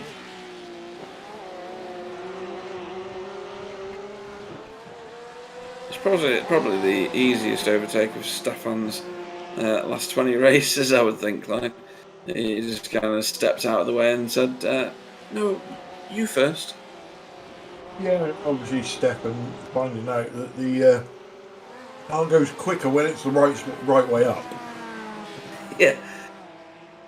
Better traction, not on its roof. Yeah. Stephen Walker is next onto the back of Tony Walker. I don't know what it is. I know within the same team it's a multi-21, but I don't know what it is in the same family. The multi 2.1? I don't know. Yeah, you would think if it was in the family, it wouldn't happen at all.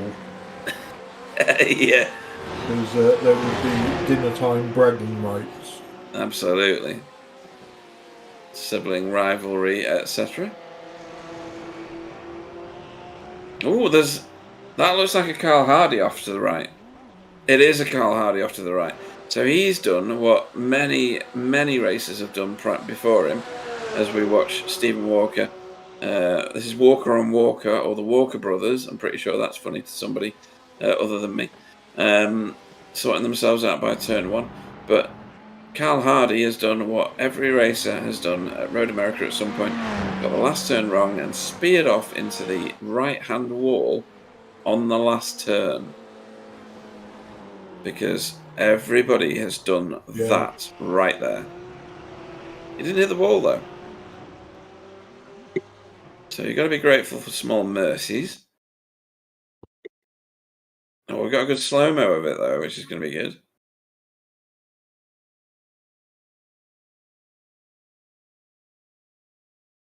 Maybe too slow, yeah.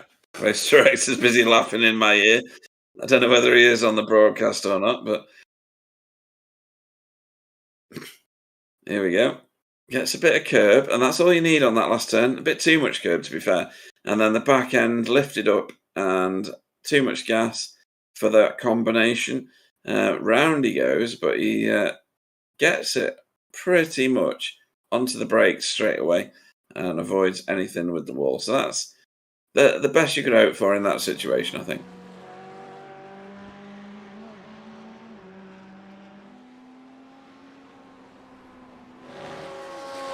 Back to Tony Walker and Stephen Walker here. Stephen Walker closing in on Stefan, I think. And we saw that Stephen was faster than Stefan at the beginning of the race, pulling away from him when they were in, shall I say it, 4th and 3rd, respectively. This is for position as well, isn't it? Oh, yeah. This isn't for a shabby one either, really. This will be for 8th place. Oh, wow. That was sorted out a bit quick. I don't understand what happened there, to be honest.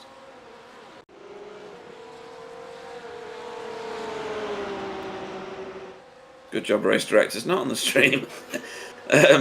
So, what happened here? So, Stephen bolted to the right-hand side of the track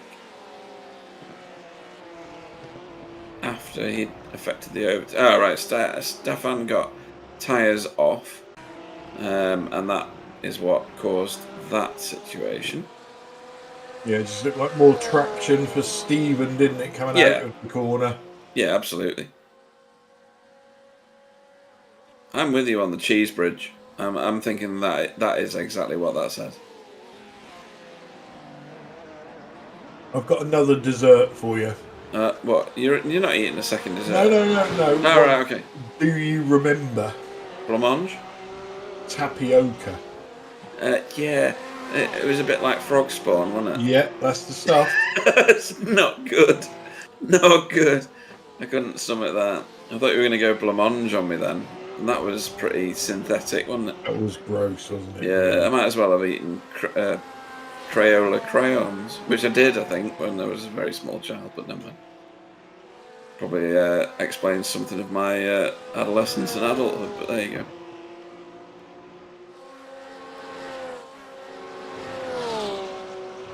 So, Stefan trying to get after Stephen Walker again, but we've seen this already this race, and he wasn't able to eat into a gap that was ever widening at the beginning of the race before everybody had their disasters. Meanwhile, I'll fill you in. It's there for you to see anyway, but Marco Mailer is your race leader still. He has a monumental 25-second lead over Double R, who in turn has himself a 4-second lead over Tyler Newer. And that's been about that for a while. Tyler's got a fairly comfortable little buffer between himself and Spencer McCarthy, who has come from the back, the very back, and is in 4th place. Yeah, that gap doesn't really seem to be shifting, if I'm honest, between Tyler and Spencer. It's yo-yoing, but it's not coming down. it reduces by like a tenth or two, and then it expands back out by a tenth or two. Overall, it probably is diminishing, but not by enough to make a massive difference. Romam on your screen. We've had him and Kevin, also in Mika Esports, win races in our leagues before. And there's Tyler in third place. Not that far behind, but like we were saying, it's not reducing enough, really. In fact, on this lap, Romam is extending that lead. And his last lap was 0.2 faster than Tyler's. So, if anything, Tyler's giving ground. Yeah, and still spitting fire whilst he does it. Absolutely, you got to look cool at least. Spencer McCarthy in fourth place here. He's got not too much of a gap in front of him, has he? Yes, he does. 13, 14 seconds, something like that. But 8 seconds behind him as well. So, in a bit of a bubble there of his own. And then Russell Cowell is your fifth place driver at the... What is that? That looks like a very sore McLaren. He's hit front right with that car. So there's a lot of damage on the front right. What? That must be a turn one incident. Has he come and turned it round turn one and into the inside right hand wall? Oh, hang on, there's a car coming out of pit road. Coming out the pits. No, nothing to do with it. Round he goes. Tyre off. Tyre off. And then, oh wow, that was quite violent actually. So, ignore what I was saying before about him having very clean, safe races. That's unfair, really, isn't it? He has had lots of clean and safe races recently. Let's see if he can nurse that car back, because he's not lost a position. No, but Spencer's not that far behind him now. Spencer can actually see him. There it is. Oh, yeah. He's only 2 seconds behind him. I'm reeling him in quite quickly. Problem Tyler will have now is there's 20 minutes remaining. If he pits the car to repair it, even if he's got a fast repair, that's still going to add on about 15 or more seconds. And that'll put him back into, what, 5th or 6th? Yeah, but he might have to. It depends how... Go on board and see the steering angle. That's a good point. Yeah. Let's see if it straightens properly. It does. But he's going... Oh, no, yeah, I thought he was going to the pits then. Looks like he's... he may be down on top speed. The rear wing is bent, isn't it? Yeah, it's a bit wonky. You're trying to break the toe going up the road there at Road America Straight. Fire! Fire!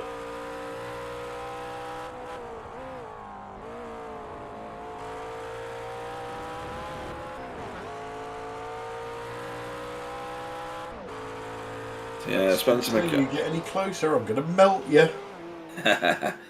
In your plastic beetle. Stephen Walker has had to enter pit road again. Yeah, I'm guessing this is a splash and dash. Yeah, I was going to say, he was pitted early, wasn't he? So this will be just for a little bit of fuel.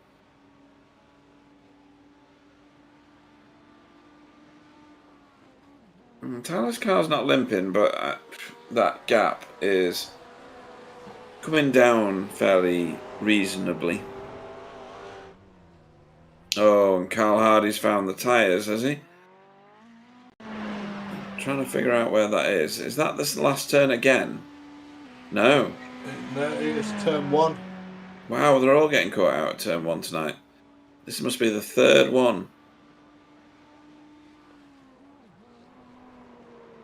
Tips it in. And just rolls round. Same as Tyler, really. Well, that's the more common accident there, isn't it? Rather than what we see Tyre off Tyler on the with his outside. tyres on the Yeah. outside. Yeah, agree. But Spencer properly closing on Tyler now. Oh, yeah, he's taken a second and a half out in probably about 3/4 of a lap. Up and over the Road America Straight hill. Spencer not interested in the toe. No, I think he's seen that he's after the wounded, if you know what I mean.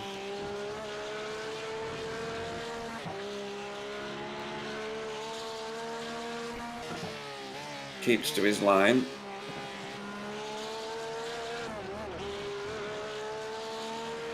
Might take a bit of the toe going through the moraine sweep here, because why wouldn't you? I mean, you're going to be moving across the track anyway.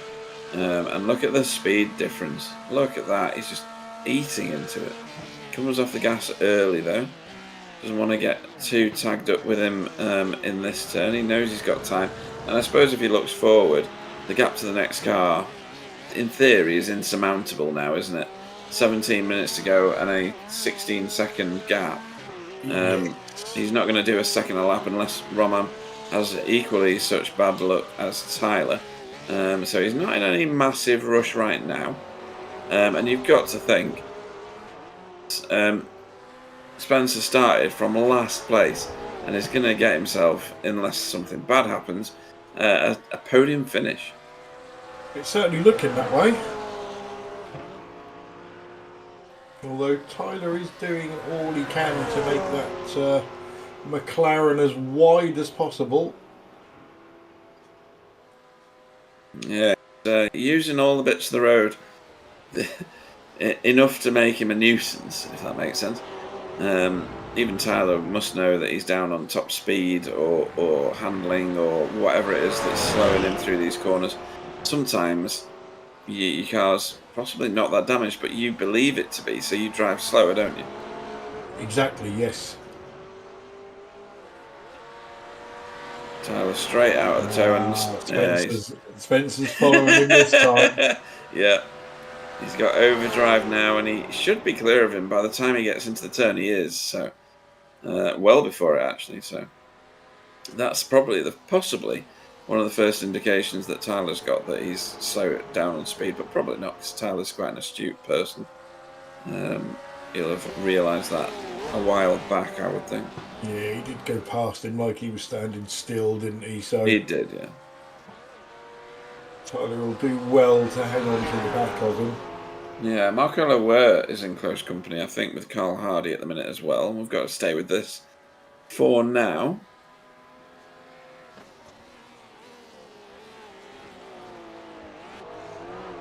You would think that out of the corners, Spencer would be roaring away.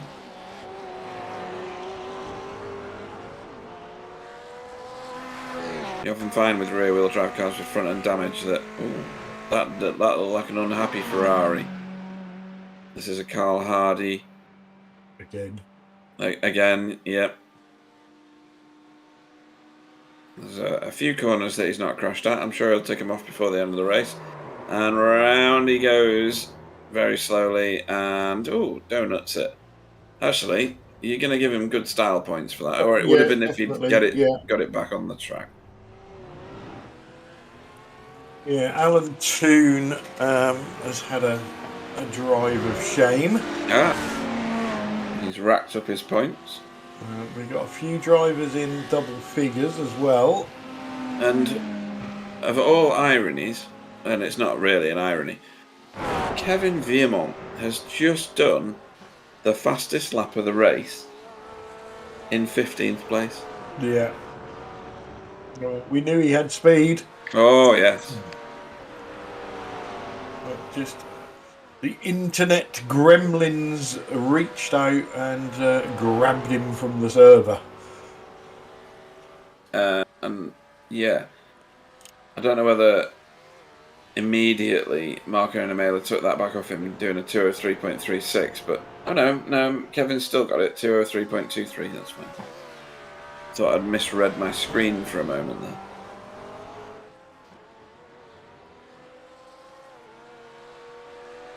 Tyler tries to keep with Spencer as long as he can, because it'll draw him away from Russell Cowell. Yeah, he's fighting a losing battle, though, isn't he? I don't think he's got any hope of gaining the third position back from Spencer. But he could use that tow as long as he can to stay ahead of Russell.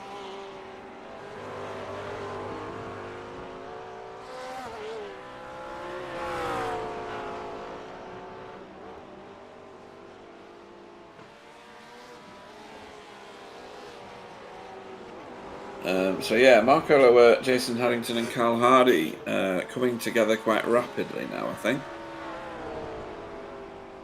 Further back in the field for 11th place, outside the top 10, of course.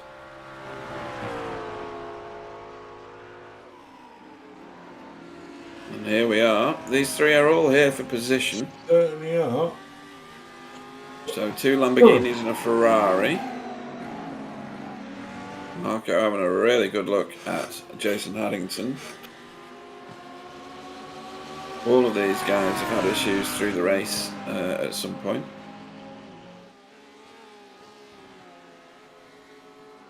Carl Hardy in a freshly repaired car. By the look of things. Coming up behind him as well. Whoa! I've just seen Tyler go. I think he may have saved it, but certainly went for an excursion on the last turn. Right, Marco Lewert did a masterful overtake on Jason Haddington, who I think gave him the corner eventually at turn 6. And he's capitalising on that now and pulling away very quickly.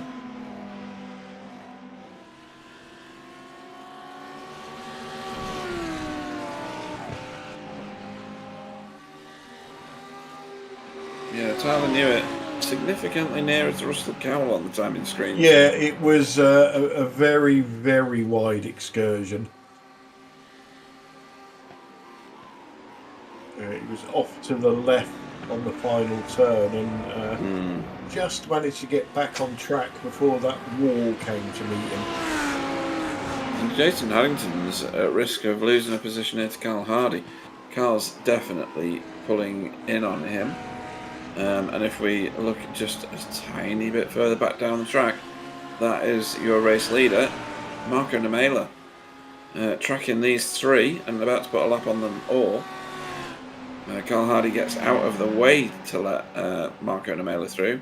That's a very generous amount of time he's given him, and puts him off the back of Jason Haddington. So he probably could have stayed with that Clyde for a bit longer.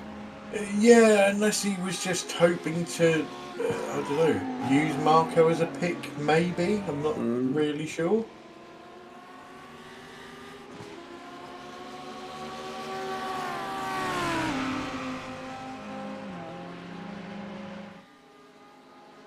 So we had down Moraine sweep again, into turn 5. Jason closing in on Marco again. Nowhere near close enough to do an overtake on him yet. And Marco Nemela in the background, closing in on them all the time. I would have expected Carl Hardy to have stuck with Marco a lot closer if that was his tactic, but he's got quite a lot of real estate between himself and the race leader now, which means even more between himself and Jason Haddington. Yeah, we've got a few drivers that are going to be worried about incident points, so maybe not going as quickly as they can do, but we have got a driver on 14, another driver on 12, and 3 drivers on 11 at the moment, with just under 9 minutes remaining.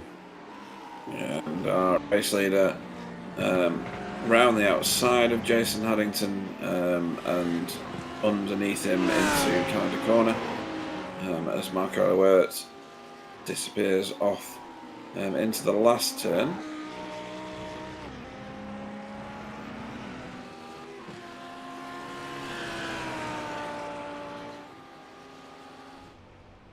Oh, Carl Hardy again at the last turn, I think that is.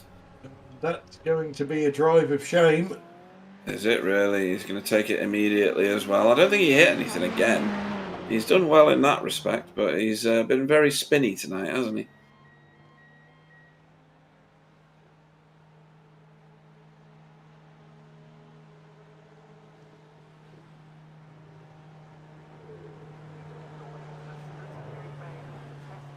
So he won't be part of that battle anymore.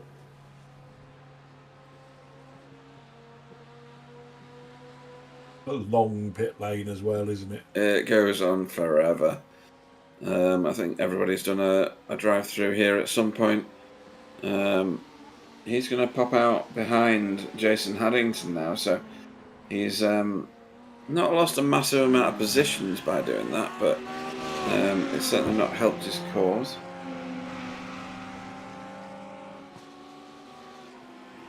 Jason Haddington behind Marco Namela, who's closing in on Marco Lowert.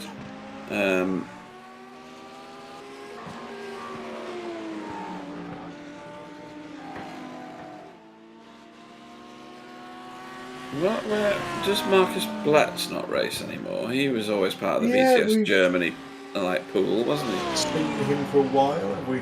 No. Another very capable driver. So, Marco Namela around the out. Marco versus Marco, and Marco overtakes him.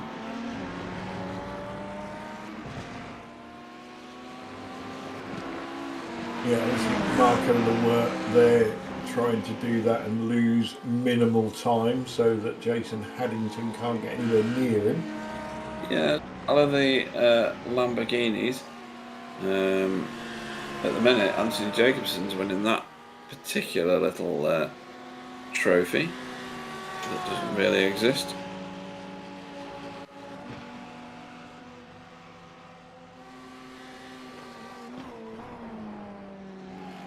Yeah, well, we did have the car change amnesty between the last round and this round.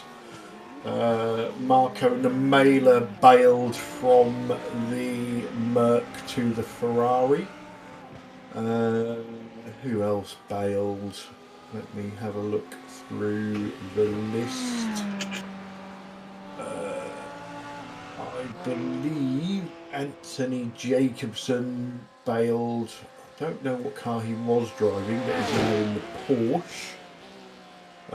Wobbly Kneecaps as well has dumped the Ford and gone to the BMW. I know he's not with us tonight, but the Ford is no longer in this series. Sorry, yeah, I mean, I got that wrong before, didn't I? Anthony Jacobson's in a Porsche, so Marco Lowert is the furthest forward Lamborghini, so apologies. But yeah, there was a few car changes, I should say, along the way. They're now locked into these cars unless they want to take a penalty. Right up until the final round on December the 11th, which seems a while away, but won't take long to get there, I don't think. Christmas is coming.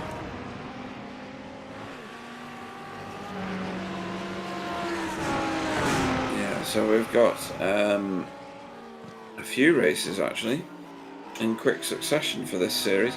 October 16th, you will see us at Hungaroring.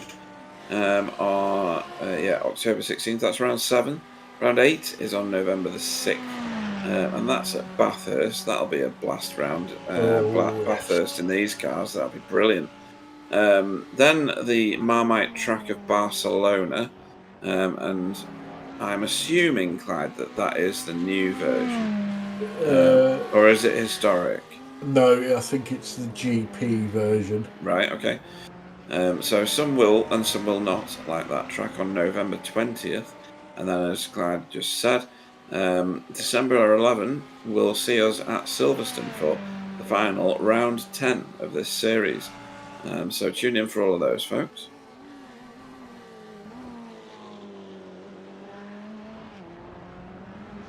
Anybody having issues with the stream? Sam's technical problems carry on.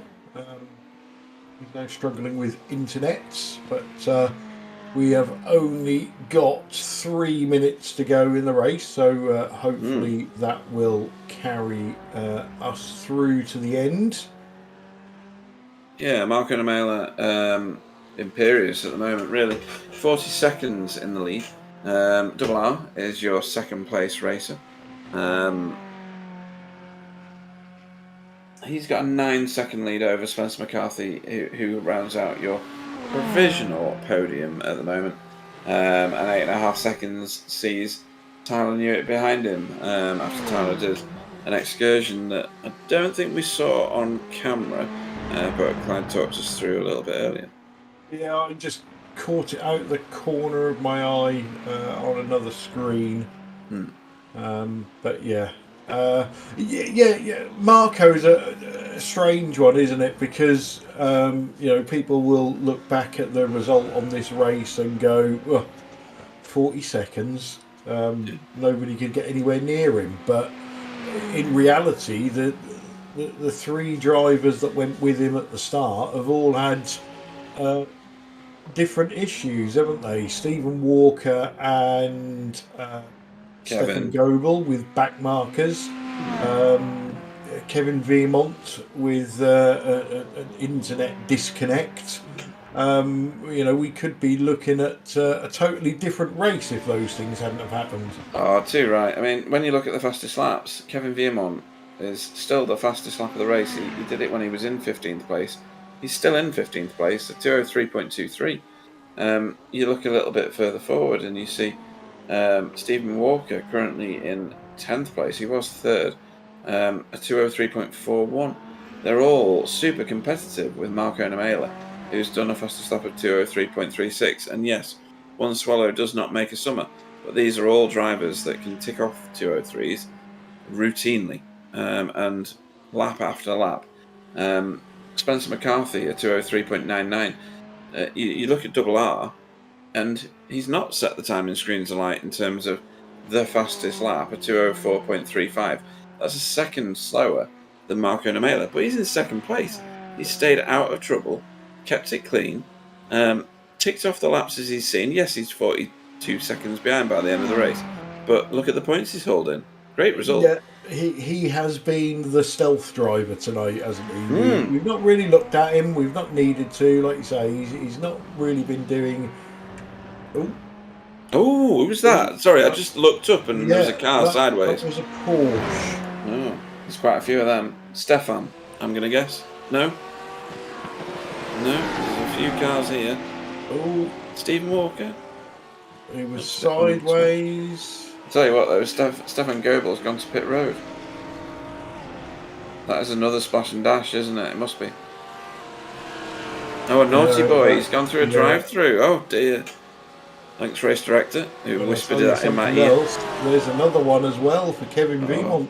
Oh, you're joking. Stefan Goebel has got a meatball. Had a meatball. And has gone.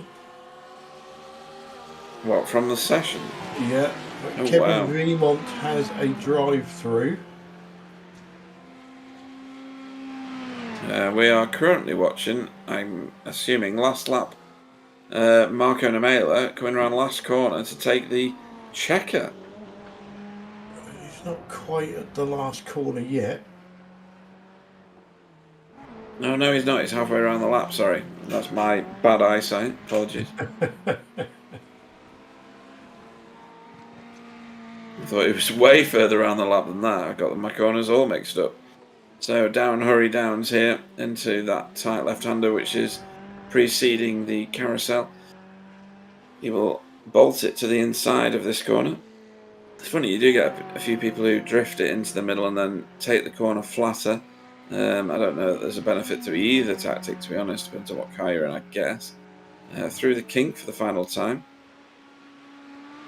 Squirt it down Kettle Bottoms here.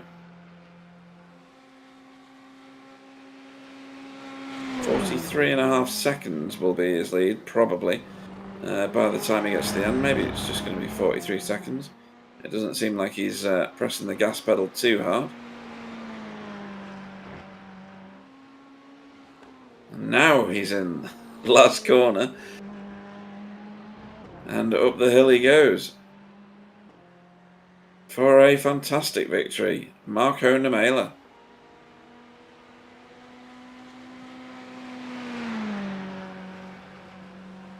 Yep, over the line. Be a little while to wait before we see Romain Ratu come across the start-finish line. But he is resplendent in that Mika Esports livery there in his Porsche. Fires it through Thunder Valley and up to the last corner. Like you say, an absolutely stealthy drive.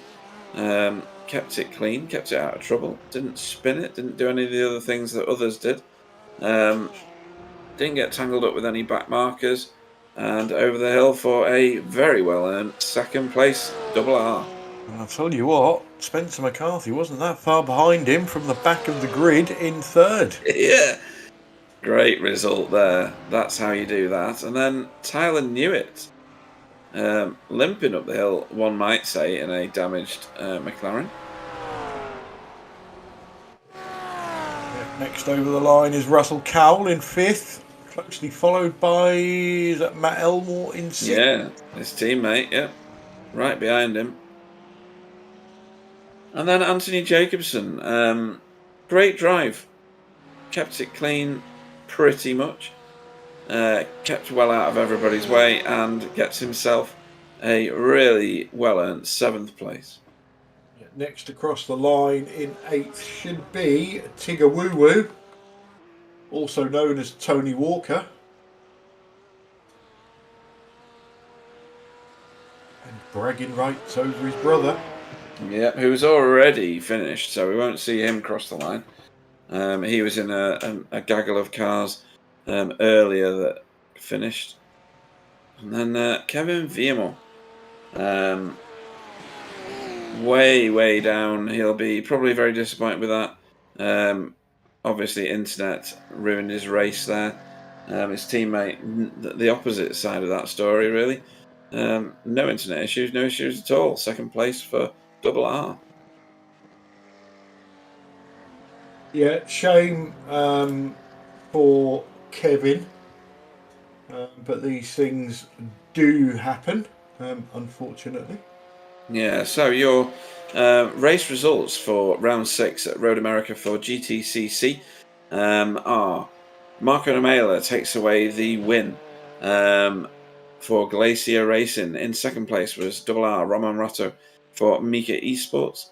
3rd was Spencer McCarthy on a brilliant drive for Alpine Stars Geodesic Racing.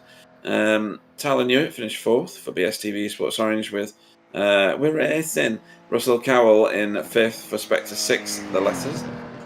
His sister team, Spectre 6, the number, and Matt Elmore finished in 6th. Result Clothing, Anthony Jacobson finished 7th. 8th was Tony Walker for Spectre 6 Purple. Spectre 6, the letters, had another finisher in 9th, Stephen Walker, who would have hoped for better. 10th was Marco Lewert for VTS Esports. 11th was Jason Haddington for RWC Racing. 12th was Carl Hardy for Result Clothing. Stefan Goebel finished 13th for VTS Esports, with 14th being Sir Alan Toon, who didn't finish. Did he? Yeah, he did. I keep saying that. 15th was Kevin Viemont for Mika Esports, and then 16th was Jason Morris, and 17th Andrew Littler. Okay, so a lot of incident in that race there, Pete. But let's get our interviews underway. We haven't got our winner waiting yet. So for you, let's bring in 2nd place Romain Ratu. Welcome to the booth. Hi guys. Bonsoir. How are you? Fine. Just I have the coronavirus, so I'm a little tired. Yeah, I'm sure. You've just had coronavirus, did you say? Yeah. Oh, right. Okay. Well, I'm glad to see you're pulling through it. And in imperious fashion as well, because you've kept your race clean. You avoided back markers where others didn't. You stayed out of trouble, and you got yourself second place tonight. Well done. Yeah, thank you guys. That was very difficult because I don't train anymore this track on the week, and I just practiced 20 minutes before the race. Have a bad setup, so I don't have the pace I want. Just I have the pace for rest in the track and do not mistake for come back home with the car. Yeah, well, it's worked for you, absolutely, hasn't it? And we saw you do some really very professional, clean overtakes. And when you were lapping some of the slower cars, really well executed tonight. On a different day with enough practice, on a track where you've got a decent setup, do you think you could have challenged Mr. Nemela, as he will be known tonight because he won? Do you think you could have been any closer than the 44 seconds that he led you over the line? Closer, yes. Catch Nermala, no. No. I don't have Okay. the pace for sure. Yeah, he's rapid, isn't he? But I train for do my best in the rest of the championship. So I hope for the end of the championship I can catch the pace of Nomura. I hope, but it's not sure. No, I mean, like I say, very, very rapid. I'm just looking as to where you are in the championship. You've not done all the rounds. I think you've only done one before this, haven't you, or something? Yeah, I Yeah. just came back last round. Yeah. So, I mean, you're going to leap way up the rankings already, because there's plenty of people who are either not here or you've just scored so highly tonight that you'll leap up the rankings. It'll take a monumental effort to get into the top, but I'm sure you're going to burn that ready for next season, and just enjoy your racing for this season. Is that the plan? Yeah, it's exactly the plan, and I hope Kevin join together for the next season too, or have the double Mecha sports car on the grid, and we try to make a good training for have a good place in the championship next season. For Kevin, it's possible in this season too because he Oh yeah, yeah. he makes the championship since the first round, but I can't. So yeah, I just here for help Kevin, and it's very disappointing for him tonight because he have a connection issue, and he deserves this P2 as me. Yeah, it's a real disappointment for Kevin. He didn't get tangled up with anybody. He was doing a great job, and unfortunately, the technology has let him down tonight, which is terrible. Nobody wants to end a race, or even have their race affected in that way. It's a shame that he couldn't make up any very many positions at all before the end. But yeah, so if you do speak to him, send him our commiserations for that, because yeah, we've seen him do fantastic things in other races. Anybody you'd like to have a shout out to tonight to celebrate your really very well earned and very masterful second place tonight? Yeah, you guys for the championship, for the broadcast, it's awesome as always. I would like to thank my team Mecha Sports, my partner Nuage Noroto, and our clothing partner No Life Clothing, and see you next round. Awesome stuff. We will see you next round, and we look forward to it. Double R, Roman Ratu. Yeah, thank you. Okay, so our winner has decided to join us, so let's drag him straight in. Marco Nemela, welcome to the booth and congratulations on another win. Thanks. Now, a strange win, I'm going to say. the official result is going to show that you came over the line 40 seconds in front of second place, but that wasn't a true reflection on the race, was it? Because Stephen Walker, Kevin Vemont, Stefan Goebel, they was all with you at the start of the race, but all had their own individual problems.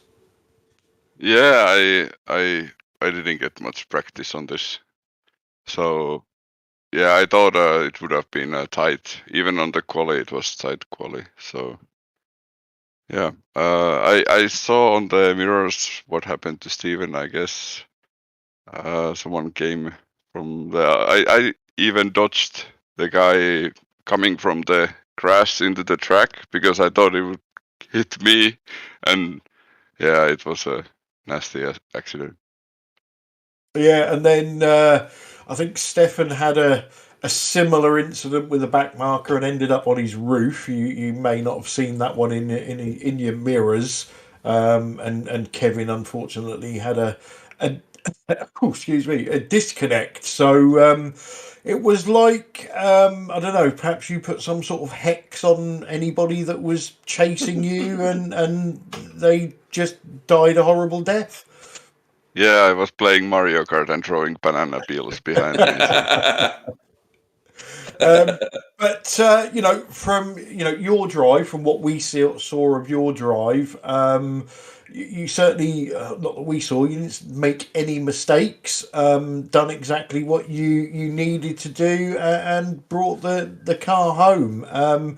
Did you have any moments that we didn't catch? I think when Kevin was near me, I started to like take a little bit more risk, and I almost lost the car in the the second straight, the hairpin. But yeah, nothing else. Not really. After that. I was just taking it so safe and learning. So I have a endurance race here in Road America in a couple of weeks. So I need to learn the track. Yeah, well, that'll be certainly good practice for that. But that's going to cement your position a bit more at the top of the leaderboard. So, before we let you go, any shout outs you want to give? You guys, all the drivers. Yeah, it's a great community. Yeah, thanks. Excellent. Well, congratulations on another fantastic win, Marco Nemela. Thank you. Okay, Pete. So next up, we're going to bring in for you our third place driver, Stealthy McCarthy. Yeah, Spencer, how are you doing? I mean, that's not a bad nickname. I'm not sure, it's not quite Lucky Walker, is it? But we've got worse. We'll work with it. Yeah, we'll work with it. Go with it because we've got terrible ones for other people. So from the back, we were discussing. Well, rather, I had all the faith in the world in you. Clyde did not. Thank you. So when you'd moved forward about 4 places, and I said, I reckon he's going to be really happy if he can manage to get into the top 5, which I think is possible. And Clyde was saying, not sure about that because look at the competition in front of him to get even into the top 5. And I said, well, we'll see. We'll see. I should have put money on it, to be honest. And look at you. Other people's misfortunes obviously have played into it. But I saw some fantastic, very fair, very clean, and very professional overtakes. One of which I did call out on the broadcast, so you'll have to watch that back. Absolutely spectacular, professional racing tonight. Well done. Cheers, Pete. Yeah, and Sam and Clyde. Really, I was listening to the broadcast as I normally do while I'm racing. Trying to absorb the atmosphere of the crowd. And yeah, it was good fun. I mean, I did think the race. Sorry, I haven't done one for a while, and I did think the race was a bit later. So by the time I finished dinner and thought I was milling around the kitchen, wondering if my wife would mind if I disappeared in the other room and turned on the computer.